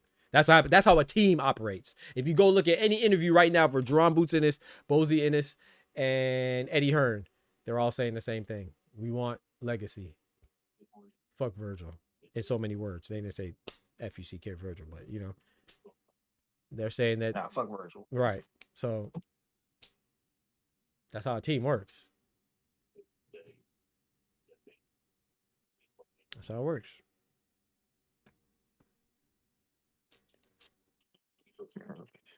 That boy Eddie Hearn sarcastic as hell. Eddie Hearn funny, man. That's why I say too. You know, Shakur Stevens is a great fighter. I think that he needs somebody like Eddie Hearn. That's why I always said that was the best signing for him, because Shakur's another one. He be double talking, man, and he be getting himself not in trouble. I mean, it's just court of public opinion, but in the court of public opinion, he gets himself in trouble. He's very hypocritical and contradictory in nature. He just talks too much. He just tries to say whatever's good, and Eddie Hearn would take a lot of that pressure off, man. And Oscar does too. Oscar does too, and. Read the chat. Don't say it out loud. But he really did ask Eric Gomez that. Let me see what you. Yeah. Oh yeah. I remember what you said. That's funny. Yeah, he said that. Demon. Oh man, he said you can't come out. You gotta come out to the. Allegedly, the response was like, "We're not racist." Yeah, you gotta come out with the lonely stroll of the band. The mariachi band. Which that brought up more questions. It was like nobody said anything about that. Right. You took it that way. Right. Then Bernard had to step in. Booty hop. Yeah. Booty hop. Try to be hot. Your lead promoter, your ambassador, and your top chief matchmaker over there saying some bullshit. Nah, you a duck. You know what's funny though? I say all that to say I still think that Vergil's a good fighter, man. I do. He just ain't got that fighting spirit. He doesn't have the ambition, I would say. So and like I said, I want to emphasize, I have no problem if you don't want to fight champions, but my problem comes where you're trying to make it seem like everybody else is to blame for you not getting opportunities. Nobody's stopping your opportunities besides you. That's the problem I have. That's all. I think it's more so the team. I'm not trying to defend Vergil or anything, right? But putting myself in his shoes, looking at it from a fighter's outlook, as a professional, he knocked out damn near everybody he fought or dropped them. Yep. I wouldn't think he's scared of anybody, but it's different when people are telling you that fight's beneath you. You don't need that. We can go do this to make this money. I could see that being was actually happening with him. Nicer than me. Because the first thing he come out is, I'm gonna stop this person. Yeah, you've been doing it to people, but who doing that to? You can get a false sense of confidence when you you grow accustomed to certain things to people, but you're not really looking at the level of opposition. So, question: why do you think that is? You think they don't believe in him? That's what it comes down to. If that's the case, yeah. I honestly don't think Oscar really believes in any of his fighters. That's a damn shame. It's the way, because him as a fighter, he was going after everybody. That's a but fact. When it comes to his guys, he knows their limits, and it shows with how he matches these guys. It's the only time he willing to damn near cash somebody out is if the money is worth it. Vergil's the only one he didn't do that to. He didn't like Ryan Garcia fighting Tank Davis until he found out that it was, even though he signed what was it, 70-30 for the guarantee, but he was getting 50-50 on the pay-per-view. He was like, all right, go ahead. You want to go in there drain? That's your business. Come on now. But we getting 50-50 on that pay-per-view though. Come on now. Shit, Zordo, he cashed his ass into B-ball. Right. Right. There's a pay that he got to get that turkey bag for him.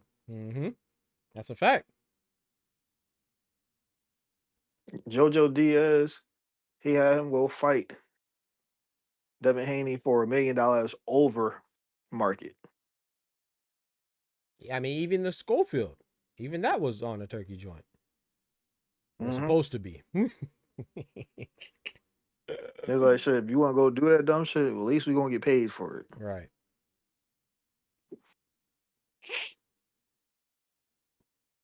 So who does ah man, Golden Boy. Who they got? Ryan, Vergil, Zerdo, I guess. Oscar Collazo. Oscar Collazo, yep.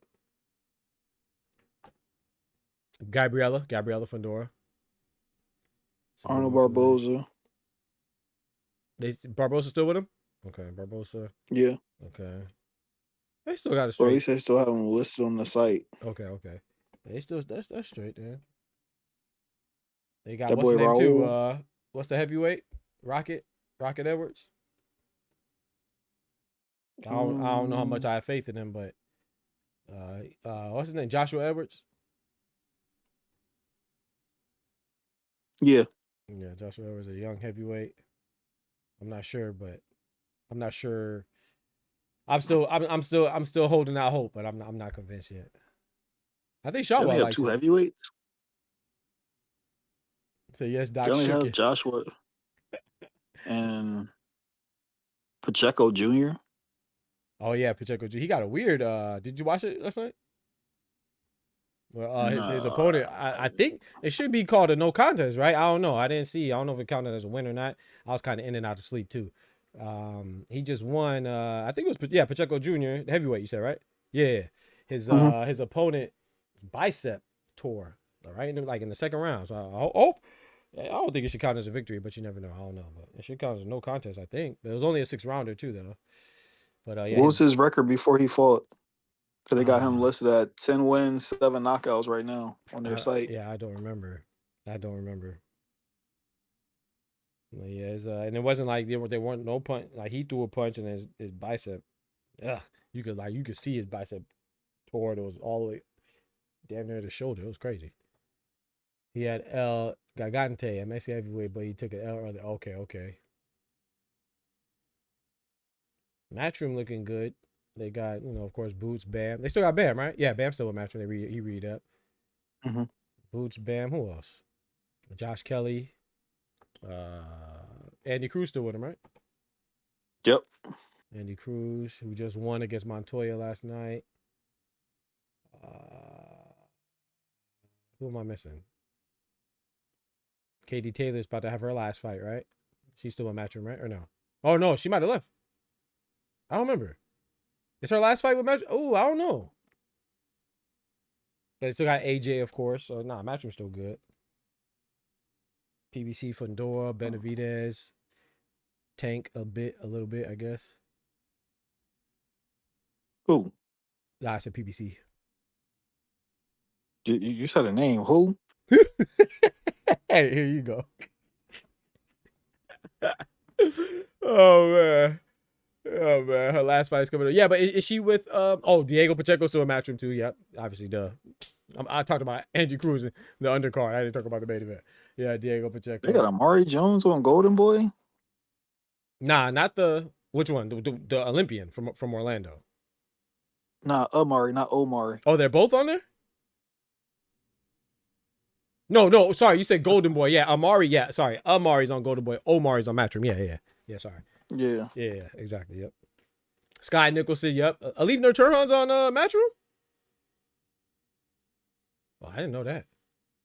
I remember she fought on the card, but I didn't know she was Beck the Bully. Oh, yeah. Golden Boy. Yeah, yeah. Melakuziev. Omari is Matchroom. Yep, Amari is Golden Boy, yep. Dalton Smith is Matchroom's good. I forgot about Dalton Smith too. Yeah, they should pretty good. They should pretty good. I don't know if Katie Taylor, if she left, man. I feel like I remember reading that her last fight's not with match independent, but I could be wrong. I could be wrong. Who's Carolyn Dubois with? She's with MVP, right? Yeah. Yeah, she's with MVP now. I think Katie is free. I think so. I feel But like her fight is going to be on Matchroom. It is a though. Matchroom. Okay, I mean, not okay. Matchroom. It's going to be on DAZN. DAZN. Okay. Colin Smith, Emma Williams. Yeah, Bachelor's got it pretty strong. PBC is Brandon Figueroa, Fundora, Adames. They say pretty good too. PBC doesn't really have any notable women fighters, huh? Nah. I don't think Not so. since Clarissa. Yeah, not yeah. Yeah, I can't even say she was a PBC fighter. She was straight through Showtime. Right. Like how Boots was. Right. Top rank. They all right. Xander still and Emiliano, the Young Bulls. Who else? Because Viterbi is not with Top Rank anymore. Who else they got? Emiliano. Oh, duh. Abdullah Mason, another Young Bull. Yeah, they good. Shushu. Yeah, they good. Brandon Figueroa was talking about Shushu the other day, boy. You talk about all the champions, but particularly Shushu. I'm going towards Brandon Figueroa, man. I got Figueroa over Shushu, man. I ain't gonna lie. That fight happens. Said Katie still listed as match. Okay. Boots made Vergil hit the running man. I'm telling you. Not just Boots, though. Fundora, too. I gotta give Fundora and Samson Lukowicz their credit, too, man. Like I say, shout out to Ty, you know. I saw that interview with, I think it was like an 18-minute interview, 17-minute interview with Eddie. And like I said, man, I like Vergil Ortiz. Watching him fight is fun, you know. But the way he's moving is weak, and I think that they should freeze him out, man. Fundora came out, I just dropped a video on that. Go check it out. Don't forget to smack this like button too on this video. But Fundora and Samson Lukowicz said, hey, Vergil's 2 years away. That's crazy. How you say an interim champion is 2 years away, bro? That's crazy, bro. I'm gonna check out my last video. I always show the documentation, man, because I don't want y'all to think that I'm, you know, don't question my integrity, man. My credibility is there. When people get mad at me, that's it, but my credibility is there. I remember how they were on my head top when I said Jabatai was gonna get stripped. You know what I'm talking about? And then he got stripped. I went from a stupid hater to just a hater. I said Ryan Garcia was gonna get chased with no contest. They said I was stupid. Okay, go check the videos, man. The catalog is there. Documentation is there. If you have free time and you want to see, I don't just be saying that people be saying I'm dumb and stuff. No, people really be saying I'm dumb because their feelings be hurt. But Shakur Bar gets stripped too. Yep. Bet you he be like, it's the WBC fault. Yep. Yep. There's people, there's content creators that I rock with, you know, that come to the channel sometimes too. But they be getting mad, you know, they like Tank. I like Javante too. We have that in common, but sometimes they get a little emotional, you know. They told me that I was stupid because how does Eddie know that Shakur signed into Zuffa? Okay, and Shakur signed to who? Oh, okay. Okay. Shakur signed it. They also told me, the same person also told me that I was stupid when I said that Tank was going to fight Jake Paul because I got it from Eddie. What does Eddie know about Tank? Eddie doesn't control Tank or manage Tank. That's the thing. See, that's what I say when the emotions get involved, bro. We are content creators. We are independent media. Some of them, I'm not questioning anybody's credentials or their sources, but I do know a lot of people make educated guesses and claim that they have inside sources, and they just be lying. They full of shit, you know, and that's why they try not to take accountability. So when you say you have inside sources, you can say, oh, I wasn't wrong. You know, it was my sources. No, bitch, you were wrong. You know, I take accountability, but I don't have any inside sources. You know, I'll tell you if I'm wrong. I thought Jaime Munguia cheated, right? I made a follow-up video say, hey, I was wrong. Even though, shout out to my brother Ty, he said I was right, because I am right, because they never really proved that he didn't cheat, but he was never punished. So I said, hey, I'm wrong. You know what I'm talking about? So, but my point is that we have to realize that Eddie Hearn, God bless you, he's not the manager of, you're welcome, he's not the manager of Gervonta Tank Davis. Eddie Hearn's not the manager of, who else? Of Zerto Ramirez. He's not the manager of, no longer the manager of Jabataya. You don't think Eddie Hearn hears before I hear from my house in Florida? You don't think that he hears what's going on in the boxing world before we do? You don't think Ben Shalom knows who Ben Whitaker's probably going to fight before we do, even though he no longer manages him? You don't think Leonard Ellaby or Al Haymon, that's their job, bro. They have to secure venues. They have to secure dates. They don't want to, a lot of times they don't want to, unless it's a joint collaboration, they don't want to have conflicting dates. So yes, they're going to know about schedules. They're going to know who's fighting who or who's in talks to fight who for their own sake and their own business. How egotistical and moronic do you have to be, and damn right ignorant to a certain extent, to assume that they don't know what's going on and they're inside the box. We're on the outside. Look, as much as I know, as much as I read and watch interviews, I'm on the outside looking in. It's just I put a lot of time and I look at a lot of sources and a lot of reports and stuff like that, from some from reputable sources, some from irreputable sources. That's why I'll tell you I hear it this, and I know the difference between a rumor and what's reported. It has a little bit more oomph and a little bit more stank on it, a little bit more truth to it, right? Of course they would know. So you can call me stupid or you can call me dumb all you want, but then when you end up looking dumb, I'm just saying have some accountability. Be like, dang, my bad, Doc, you was right. Yeah, I know. People call me dumb that I said Tank was fighting Jake Paul because Eddie Hearn said it at least 2 months before it was ever announced. Go look at my videos, bro. It's still there. Because if they delete their comments, I block them.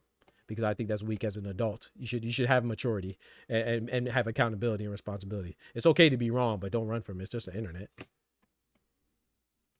So it's crazy, bro.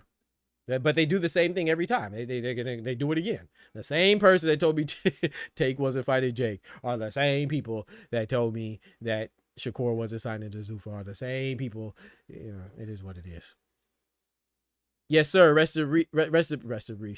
in peace, Hannah Rapp. Yes, we said a prayer for her at the beginning of the stream. We included her in a prayer. Absolutely, it's a sad day in boxing. You know, rest in peace and condolences to the family of Hannah Rapp. Last time we saw her, she fought Tiara Brown, the Dark Menace, in Orlando. I was actually going to go to that fight, but some other stuff came up. Yeah, that was during the finals, I believe. That's why I didn't go. And then some other stuff. There was another fight that same night. I think Bam Rodriguez that same night or something. But yeah, last time we saw her fight, she shared the ring with Dark Menace. She suffered her first defeat. Only 26 years old, man. But it was a great effort from her. Only 26-year-old. She was involved in a fatal car accident, man. So rest in peace, Hannah Rapp. God has a plan. Our condolences with her family. That's sad. Sad day in boxing. Sucks. Vergil should try to get a Kelly fight. Nope. I hope Kelly shouldn't fight him either. But Kelly's fighting on the undercard of Anthony Joshua and Christian Pringa. I can't remember who he's fighting. I believe he's fighting Kalman. I don't want to butcher his name. Kalman Aguiarco, aka Black Lightning or Black Thunder. I don't remember what he called himself. Black Lightning or Black Thunder. I can't remember. But Josh Kelly. Why would he fight Kelly? Exactly. Thank you. Why would he fight Kelly? Kelly's a champion and he's in the same stable as Boots. That's Boots' fight. The only fight that I can say that is Fundora. I was pointing out this. Oh, what belt does he hold? Exactly. I thought you couldn't fight Murdazaliev because you ain't like that rehydration clause with the IBF. Talk to him. So you gonna fight Josh Kelly now? Talk to him.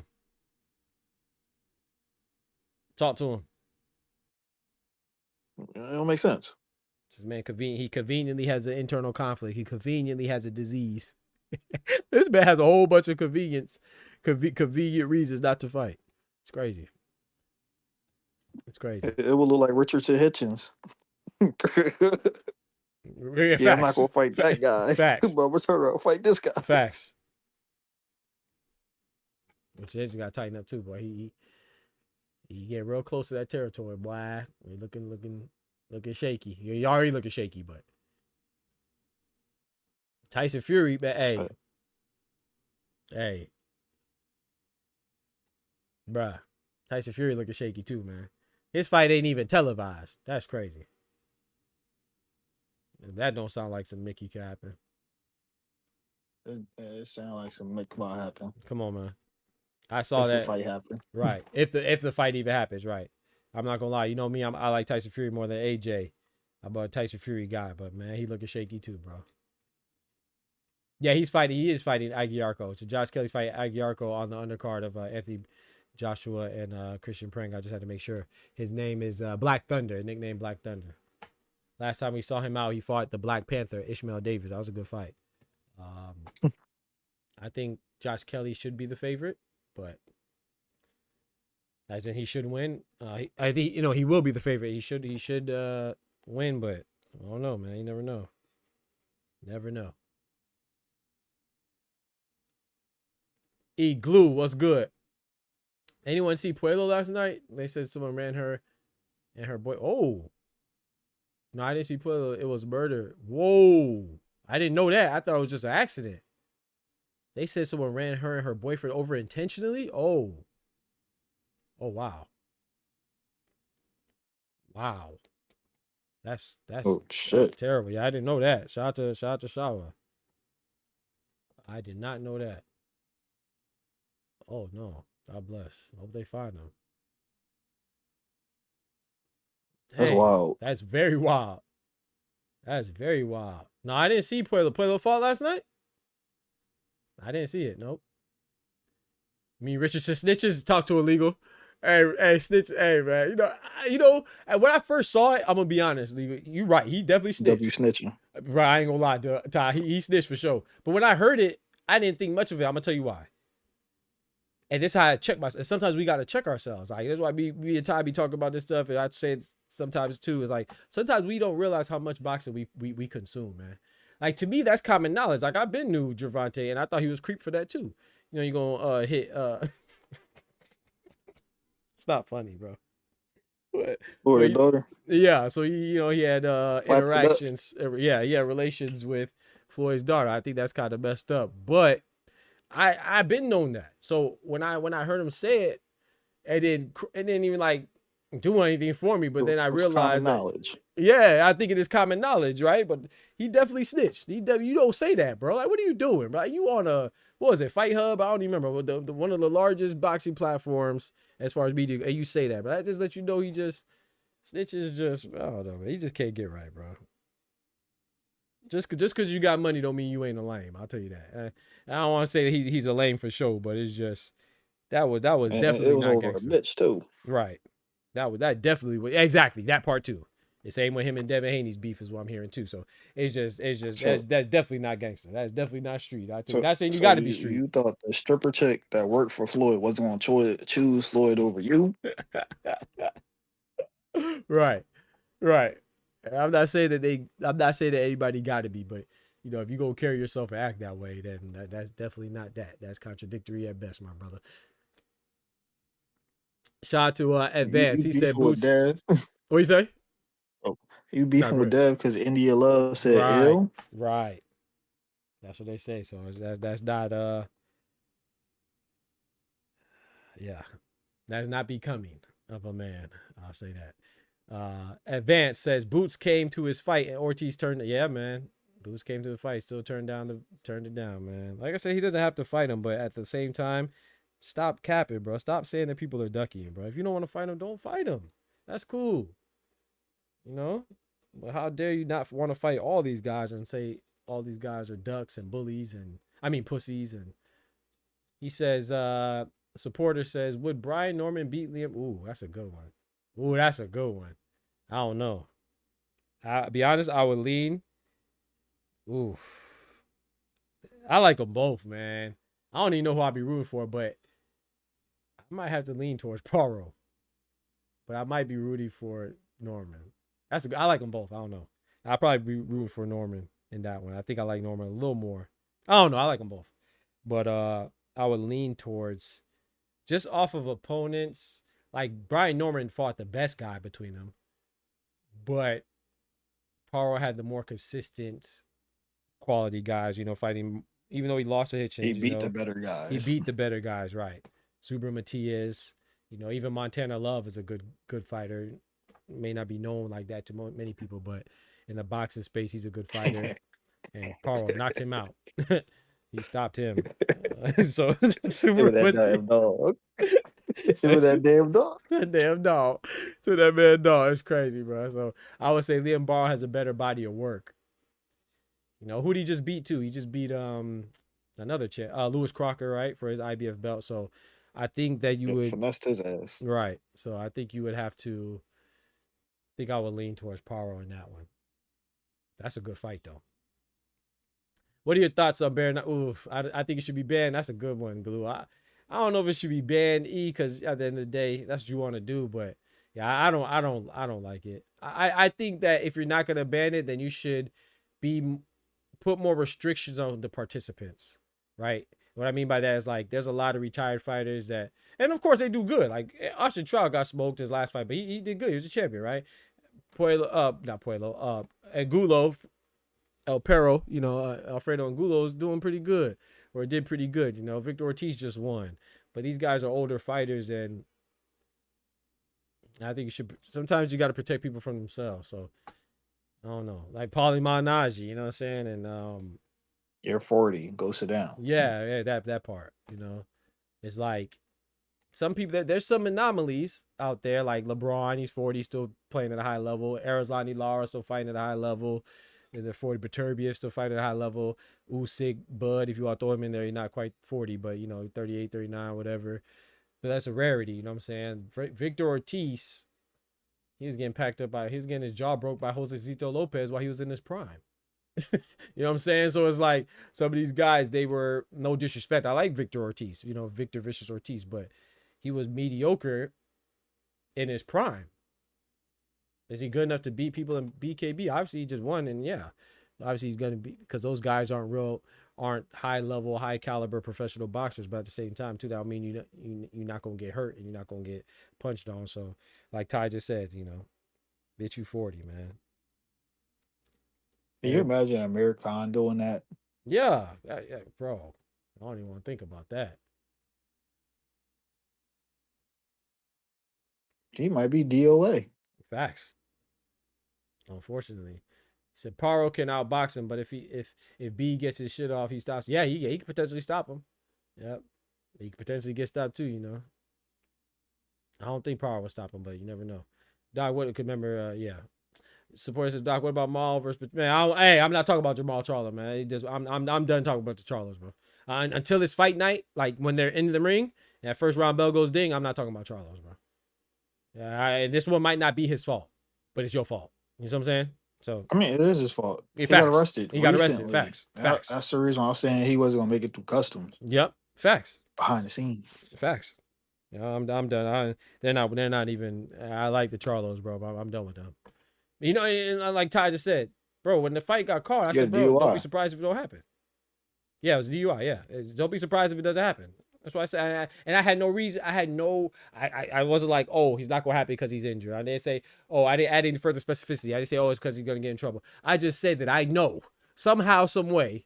I mean, I didn't know, obviously, you don't know, but I predicted that somehow, some way the fight would have happened, and it didn't happen, bro. I'm done with Charlos, bro.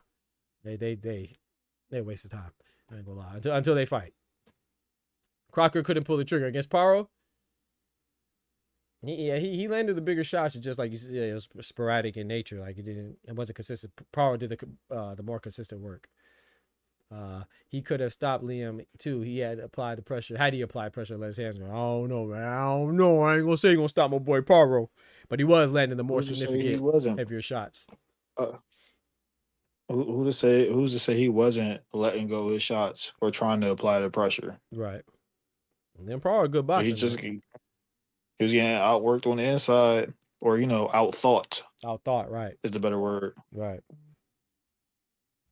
Because really, the mental game is probably the only reason why. I don't want to say the only. I'm saying this in a respectful way. Like the mental reason and the thought and the strategy is the only reason why Paul was able to beat somebody like Super Matias. That's why I think that sometimes I know let's go to Devin Haney, right? We talk about like Devin Haney and guys like that are too much lateral movement or stuff like that. But bro, they outthinking them in there. We can't just diminish that. Now, I'm not saying you are, Shaw. I'm speaking in general. I'm not speaking to you, Shaw. I'm just saying we can't diminish that, because the mental game is serious. Mental fatigue is real too, So we could say, oh, the lateral movement, oh, it's boring, oh, it's Tom and Jerry. He's running all day from Jose Carlos Ramirez. Well, I mean, last time I checked, Jose Carlos Ramirez has one of my favorite trainers, and the reigning trainer of the year. Oh no, I don't know if he won last year, but he was the reigning trainer of the year at the time, multiple trainer of the year winner, Robert Garcia, and Jose Carlos Ramirez, a former unified champion, former Olympian. So, and Robert Garcia was saying, oh yeah, man, his chin is not there. We know he has a weak chin. Okay, well, if you know he has a weak chin from the Ryan Garcia fight is what you're referencing, then why the freak would you think he's going to stand in the phone booth and exchange? Why didn't you prepare for him to implement lateral movement in his game plan? Why wouldn't you do something to counter that? Being a Hall of Fame, all-time great trainer of the year, right? Training an Olympian, former unified champion, had a great fight with Josh Taylor. Why wouldn't you prepare him for that type of style? So we could say, oh yeah, it's boring, or this is that, or this, oh he's scary, or this, but we can't also not say that he's in there with high IQ. And he outthought him. Mm-hmm. And he had a game plan, and he executed a game plan to a T, and they couldn't do nothing about it. It is what it is. There was no orders to cut off the ring, nothing. Come on now. He didn't even tell your man to turn up the output. Come on now. To see if you can at least catch him on something. Lucky. Right. Something. Right. At least Brian Norman Sr. told him it got him dropped, but at least he told him, you know what I'm saying? He told him something. Yeah. He said, he ain't got no stink on it. Yeah, he ain't got no stink on it. What you doing? He can't hurt you. Pow. Gosh dang, bro. Bro, sometimes you cannot write. On your birthday? Shout out to Brian. Hey, That's I what still said rock for your with birthday. Norman, man. Senior, I ain't gonna lie, I don't rock with Senior as much as I did. Because he got tightened up, but he gotta, I don't know. I feel like I don't know. He be going that stuff a little too hard to be. That shit guy. Yeah, but Brian Norman, I still rock with Junior, man. Senior, I like him. He funny, but like for example, I feel like I'm gonna just give you an example. Like I thought he was celebrating a little bit too hard when Boots got hurt in the third round against him. I'm like, bro, come on now. First of all, that's not your fighter. It's definitely not Brian Norman Jr. It's like at this point you just rooting for anything negative. But I feel like that's a little too much, man. Like before it was gamesmanship, y'all were in discussions to fight. I understand, you know what I'm saying? I used to even be an apologist for him. I used to defend him. But that is just like, now you just looking like a hater, bro. But anyway, Brian Norman Jr. is still the beast. Go ahead. I ain't trying to hear none of that shit. Because when his son got hit with that, he jumped over the ropes. You act like your son ain't come out to Kensington and get his shit rocked. Bro, I just was so bro. And this is me. I like Brian Norman. I was going for Brian Norman. I thought Brian Norman would beat Devin Haney, you know, and I give Devin Haney a lot of credit for that. But when that happened, bro, that was poetic. The man told him, Devin Haney can't hurt you. Go walk through him and shout out. And I know people talk trash, but I actually think this is commendable. I think that's so dope about their relationship. It's like Brian Norman, this is why a trainer is so important. Brian Norman believed it. I really think that Brian Norman would, if Brian Norman Sr. told him to run through a wall, he would run through a wall. And I'm saying that in a good way. You need that type of relationship. That's good. It's just unfortunately now you have to take the responsibility as a trainer, as the instructor. You gave him the wrong instructions. So you got to take full accountability for that. You know what I'm saying? Brian Norman did what you told him, and he believed it. I also believed it. I ain't gonna lie. That's why I thought Brian Norman was going to win. And then the very next round, he told him to walk through it. It's shaky, bro. He told him he can't hurt him in the very next round. Ding, bow. He got hurt. I said, Lord have mercy. You can't write a better script, bro.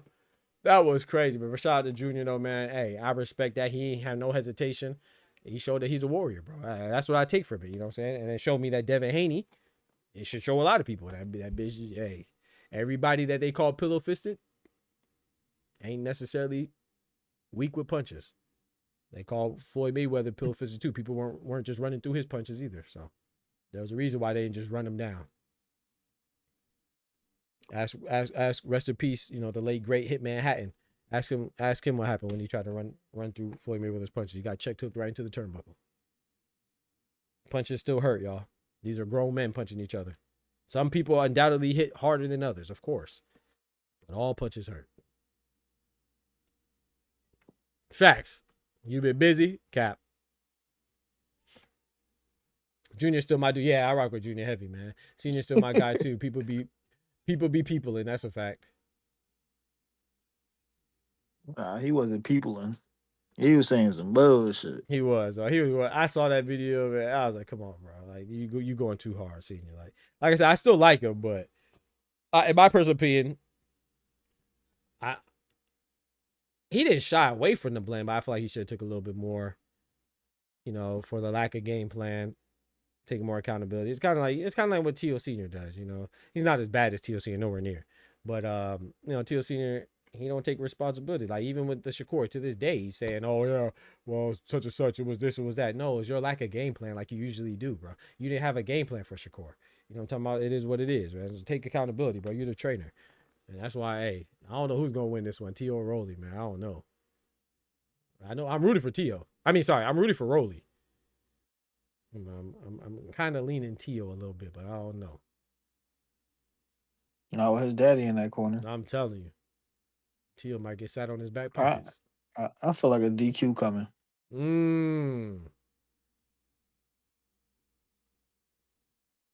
There's just certain personalities that don't blend well in the ring. DQ on the way. Because I thought Ford a shot was going to end in the DQ. Oh yeah. That was. Then we see the nigga chucked out the ring. Chucked out the. I got you. Hold on. Oh man, I don't know some of my animations, bro. They not working, man. There you go.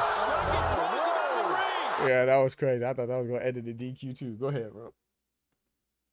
A DQ, bro. It's just like you just know some bullshit about to happen. And with the personalities of Rolly and T.O., somebody gonna do some bullshit. Somebody gonna do some bullshit. I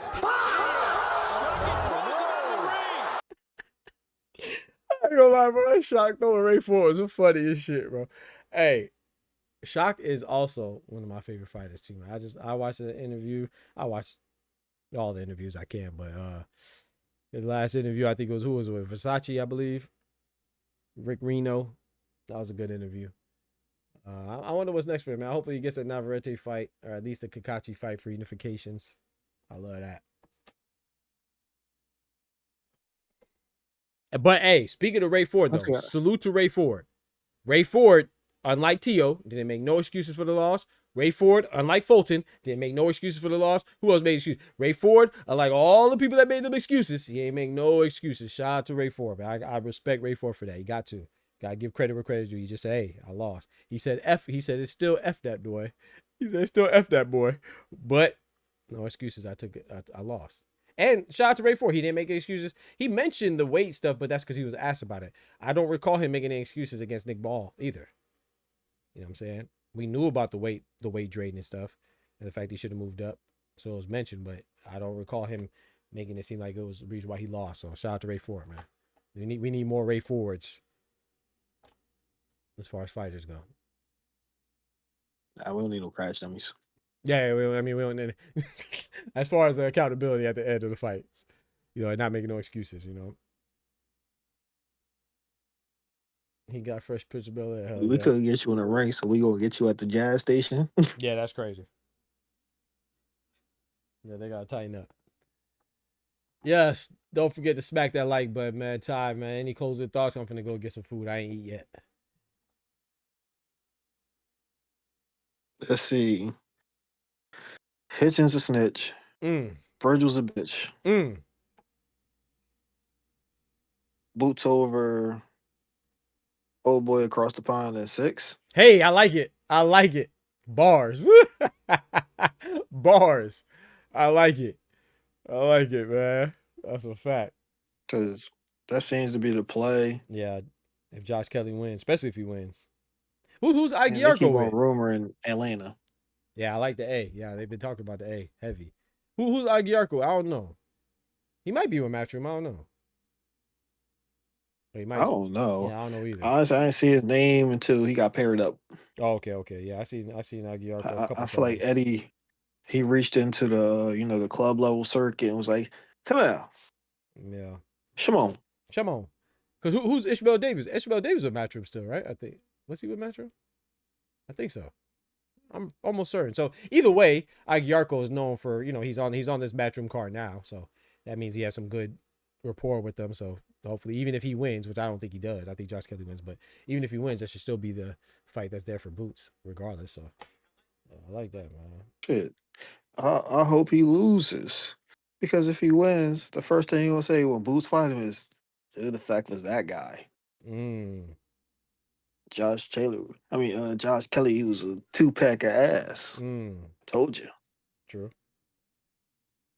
Murder Talia he wasn't no boogeyman. Facts. That's what they say. That's what they're gonna say. Gonna downplay him. Yeah, the World Cup's about to start in an hour, man. That's why I'm about to get my food and chill for that. That's why I'm about to get my food, get my food prepared. 'Cause you know I'm finna watch Argentina versus Spain. Who y'all got? I know I'm not rooting for Argentina for sure. They demonstrated way too much racism, man. It's crazy. And like I said, you don't want to stigmatize the entire nation, but they've showed too much signs, man. It's crazy, bro. Like, and you know, Twitter's a cesspool of toxicity anyway, but not just Twitter, other places too, man. Like, you know, even in the parades that they show, the celebrations, the parties, is doing some wicked stuff, man. I can't rock with that. Messi's a beast, can't deny that. You know, Messi arguably the best player, right? So, you know, Messi's a great player, and I think that'd be a storybook ending if he wins. But I don't believe in that. Oh, they're sabotaging for him to win. I don't believe that. But that'd be the storybook ending, you know, for Lionel Messi to win Argentina. But yeah, I'm not saying Spain is any better. You know, I'm talking about as far as discrimination goes. But you know, I'm hearing a lot less nasty stuff from Spain. So I rooted for Spain, but I got to be careful because everybody I rooted for in the World Cup has been getting packed up. I ain't gonna lie. I rooted for France in the to get third place. They got packed up by England. But that was a good game, though. It was interesting. It was fun. It was a fun game. You know, they were down 4-0 at the half. Came back and what they lose 6-4, I think. They scored four points in the second half after getting 4 points scored on them in the first half. Who else? Every Dominican Republic of Congo law, every African country I root for. Let me rephrase that. God definitely ain't root for the North. You know, they some racist jokers too. The northwestern Africans, northeastern. You know, Morocco and all. I ain't root for Morocco. Hell no. So I'm starting to look at French Montana a little funny. You know, no, I rock with French Montana though. Yeah. So Dominican Republic of Congo didn't do good, but I root for them. Colombia, I was rooting for Colombia. I like them. My professor from Colombia, they didn't do good. So America, obviously, I was rooting for them. They didn't do good. They got smoked by Belgium. Jeez, I'm peace. What the heck with that? What's his name? Freeze, the goalie. Freeze, he froze up, man. What the hell, bro? Everybody that I rooted for got packed up. So I'm scared to say I'm rooting for Spain because they might get packed up too. But yeah, I'm rooting for Spain. But if I had to put money on it, I might put money on Argentina. I haven't been keeping up with the World Cup, but I heard the GOAT been goating. Yeah. He's actually, but I'll say this though. I think somebody correct me if I'm wrong too. I think he's a second goal getter. So what's the award? What's the award that they get for the person who scores the most goals? Mbappe, he's a goal leader. He's a goal leader right now. So he could still win I can't remember what the award's called. Those of y'all that I don't watch soccer that much, but I watch like the big event, like the World Cup. I watch the Premier championship, the championship game in the Premier League, but I don't watch like everyday games like I do in basketball or keep up with everyday fights like boxing. But he could still win.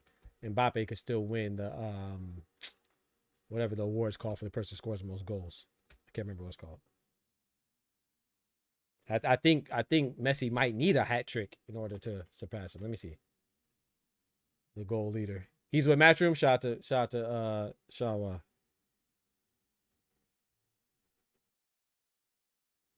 I think he might need 3 goals.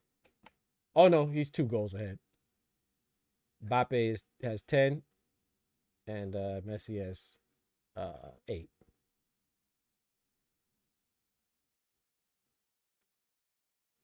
So yeah, so he needs a hat trick to pass him. Yeah, he needs 3 to pass him. He needs 2 to tie. The top score. Yeah, I know it's the top score. That's what I'm saying. What's it called? It's called something. What's it called? I'll tell you right now. It's called something. It's for the top scorer, but it's called something.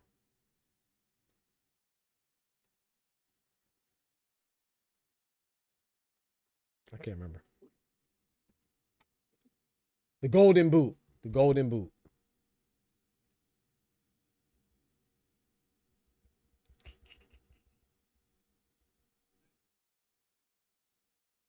I think I only heard of that thing on ESPN. Yeah, right. Exactly. Yeah, the golden boot. So I think unless Messi gets a hat trick, Mbappe's gonna get the golden boot. James, what's good, James? My guy said Crocker left it too late against Paul, who was gassed after a fast start. Yeah, Paul started gassing at the end. I predicted that one though. You know, I said I had my boy Paro taking that one. Shout out to Lewis Crocker though. I thought he did a decent for himself. I think he's still a player. Not a major player, but I still think he's a player at 147. I think he was gonna get cooked, regardless. Lenny Cook. It's a damn shame. He took the lesser of the evils. True. Shit, he beat Conor Ben. That's a good. He was willing to fight Conor though. Shout out to him. He said, I'll fight. I want Conor. He was trying to get Conor. He wanted that check. Yep. I ain't gonna lie. Tell me he believed he was gonna win. That's true. That's a good point. That's a good point. Well, he probably could have won. Yeah, I would bet on him. Ben at 50 looking like Skeletor. That was at 150. 150. Bro, guess who Edgar Berlanga called out, bro? I don't know why when you said it looked like Skeletor, remind me of this person. This man, you know I like Edgar Berlanga, bro, but I don't know, man. This man called out Eubank, bro. Speaking of Eubank, Harlem Eubank got packed up by David Popo. That was crazy. But that was another guy named Paul beat. Yeah, he got smoked. But Berlanga called out Chris Eubank Jr., bro. Like, what do we do? That's what I be talking about, man. Well, hey, it is what it is. Get your money. At least he ain't on no Vergil Ortiz stuff saying everybody ducked him while calling out guys like Eubank. But yeah, Shaw, he just had a boxing match and he's fighting BKB. That's what I think it's crazy. What was you saying, Ty? My bad. I was about to say he already had an arc of saying niggas ducked him when he was running from Morrell. That's true. Straight up running to that boy skedaddled from Morrell. That's a fact. Just to only get an opportunity because Morrell moved up. Yep. With Canelo. Exactly. Shit crazy.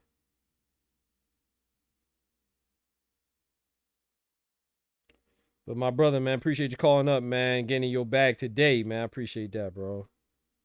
About to go ahead and slide and get me some food and watch I got this one World thing Cup, before bro. you go. Yes, sir. Everybody, let's be real vigilant of what's going on with Zuffa and how they handle Shakur. On one end, we have a group of people that are being, positive and looking at it like, hey, his management is going to take care of him. He's not going to vacate that belt. He's going to get the fights he says he wants. Mm-hmm. But on the flip side, there is a reality of this could be another Jairo Pataya situation. Talk to him. Somebody being promised something and initially not receiving it and being put in a worse position than where they came there Talk from. to him. And Eddie's been saying that too. Eddie said, hey, man, Devin Haney got Zuffa by the balls because they need him. They need Devin Haney. Why do they need him? Because they need somebody that's a high caliber fighter to match Shakur with. If not, Shakur fighting who, Ty? Okay. All right. Yeah. Okay. Somebody that we said how long ago? Okay. Mm-hmm. But here's the thing. Shakur really don't want to fight him. So he could sit there and be like, no. Yep. And you guaranteed him a great portion of his contract. So did. So you got to pay the man. So do.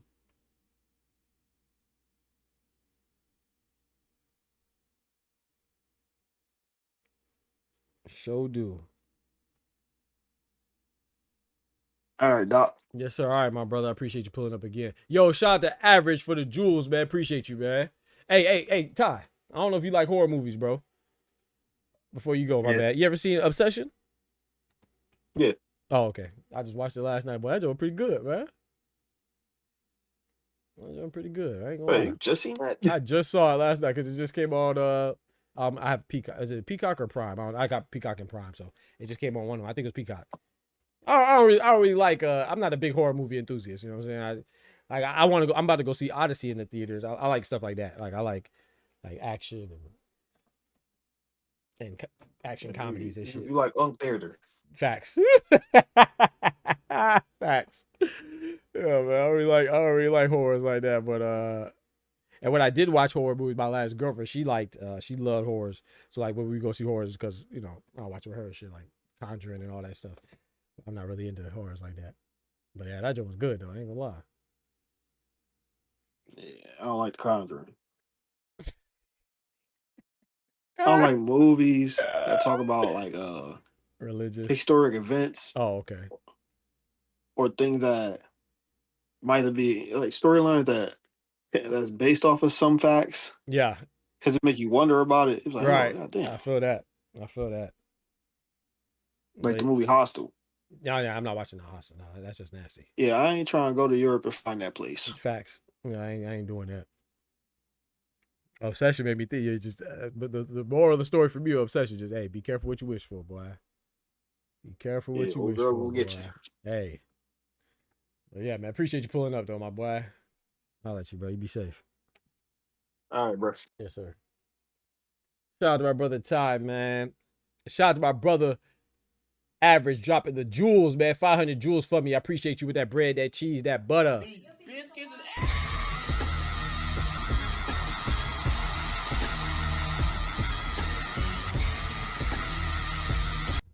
Shout out to you, man. Thank you so much for the jewels, bro. Yes, please smack the like button. You know what I'm saying? Cash App is Dr. PGNGM. I'm gonna put it on the screen next time. I forgot to put it on there, but please show some love to the chat. With super chats, membership. Shout out to all the members. And if you can't do anything monetarily, I understand. Smack that like button. That's for the free ski. You know what I'm saying? Don't be stingy with them fingers. Smack the like button for your boy and tell everybody about the best boxing channel that they haven't heard of, Dr. Boxing Talk. And join the Boxing Talk family by hitting that subscribe button. And once again, y'all see me? We get that hustle in, man. We get the hustle off the muscle. And speaking of muscle, I started my new channel called Doc Learns. If you want to be part of my fitness journey, come work out together. You know what I'm saying? You keep up. I do mostly calisthenics, but I do stuff like muscle ups and backflips. Taught myself how to do a backflip. So it's just a whole fitness journey and a healthy lifestyle that I've been doing. Those of you familiar with the channel, this channel here, I always drop like my workout videos. But now I was like, man, so I don't confuse the algorithm with doing boxing content and workout content. I just made a new channel for my workout content specifically. So if you're interested in joining the journey and being part of it, get some motivation, get some inspiration for the fitness, rock with your boy.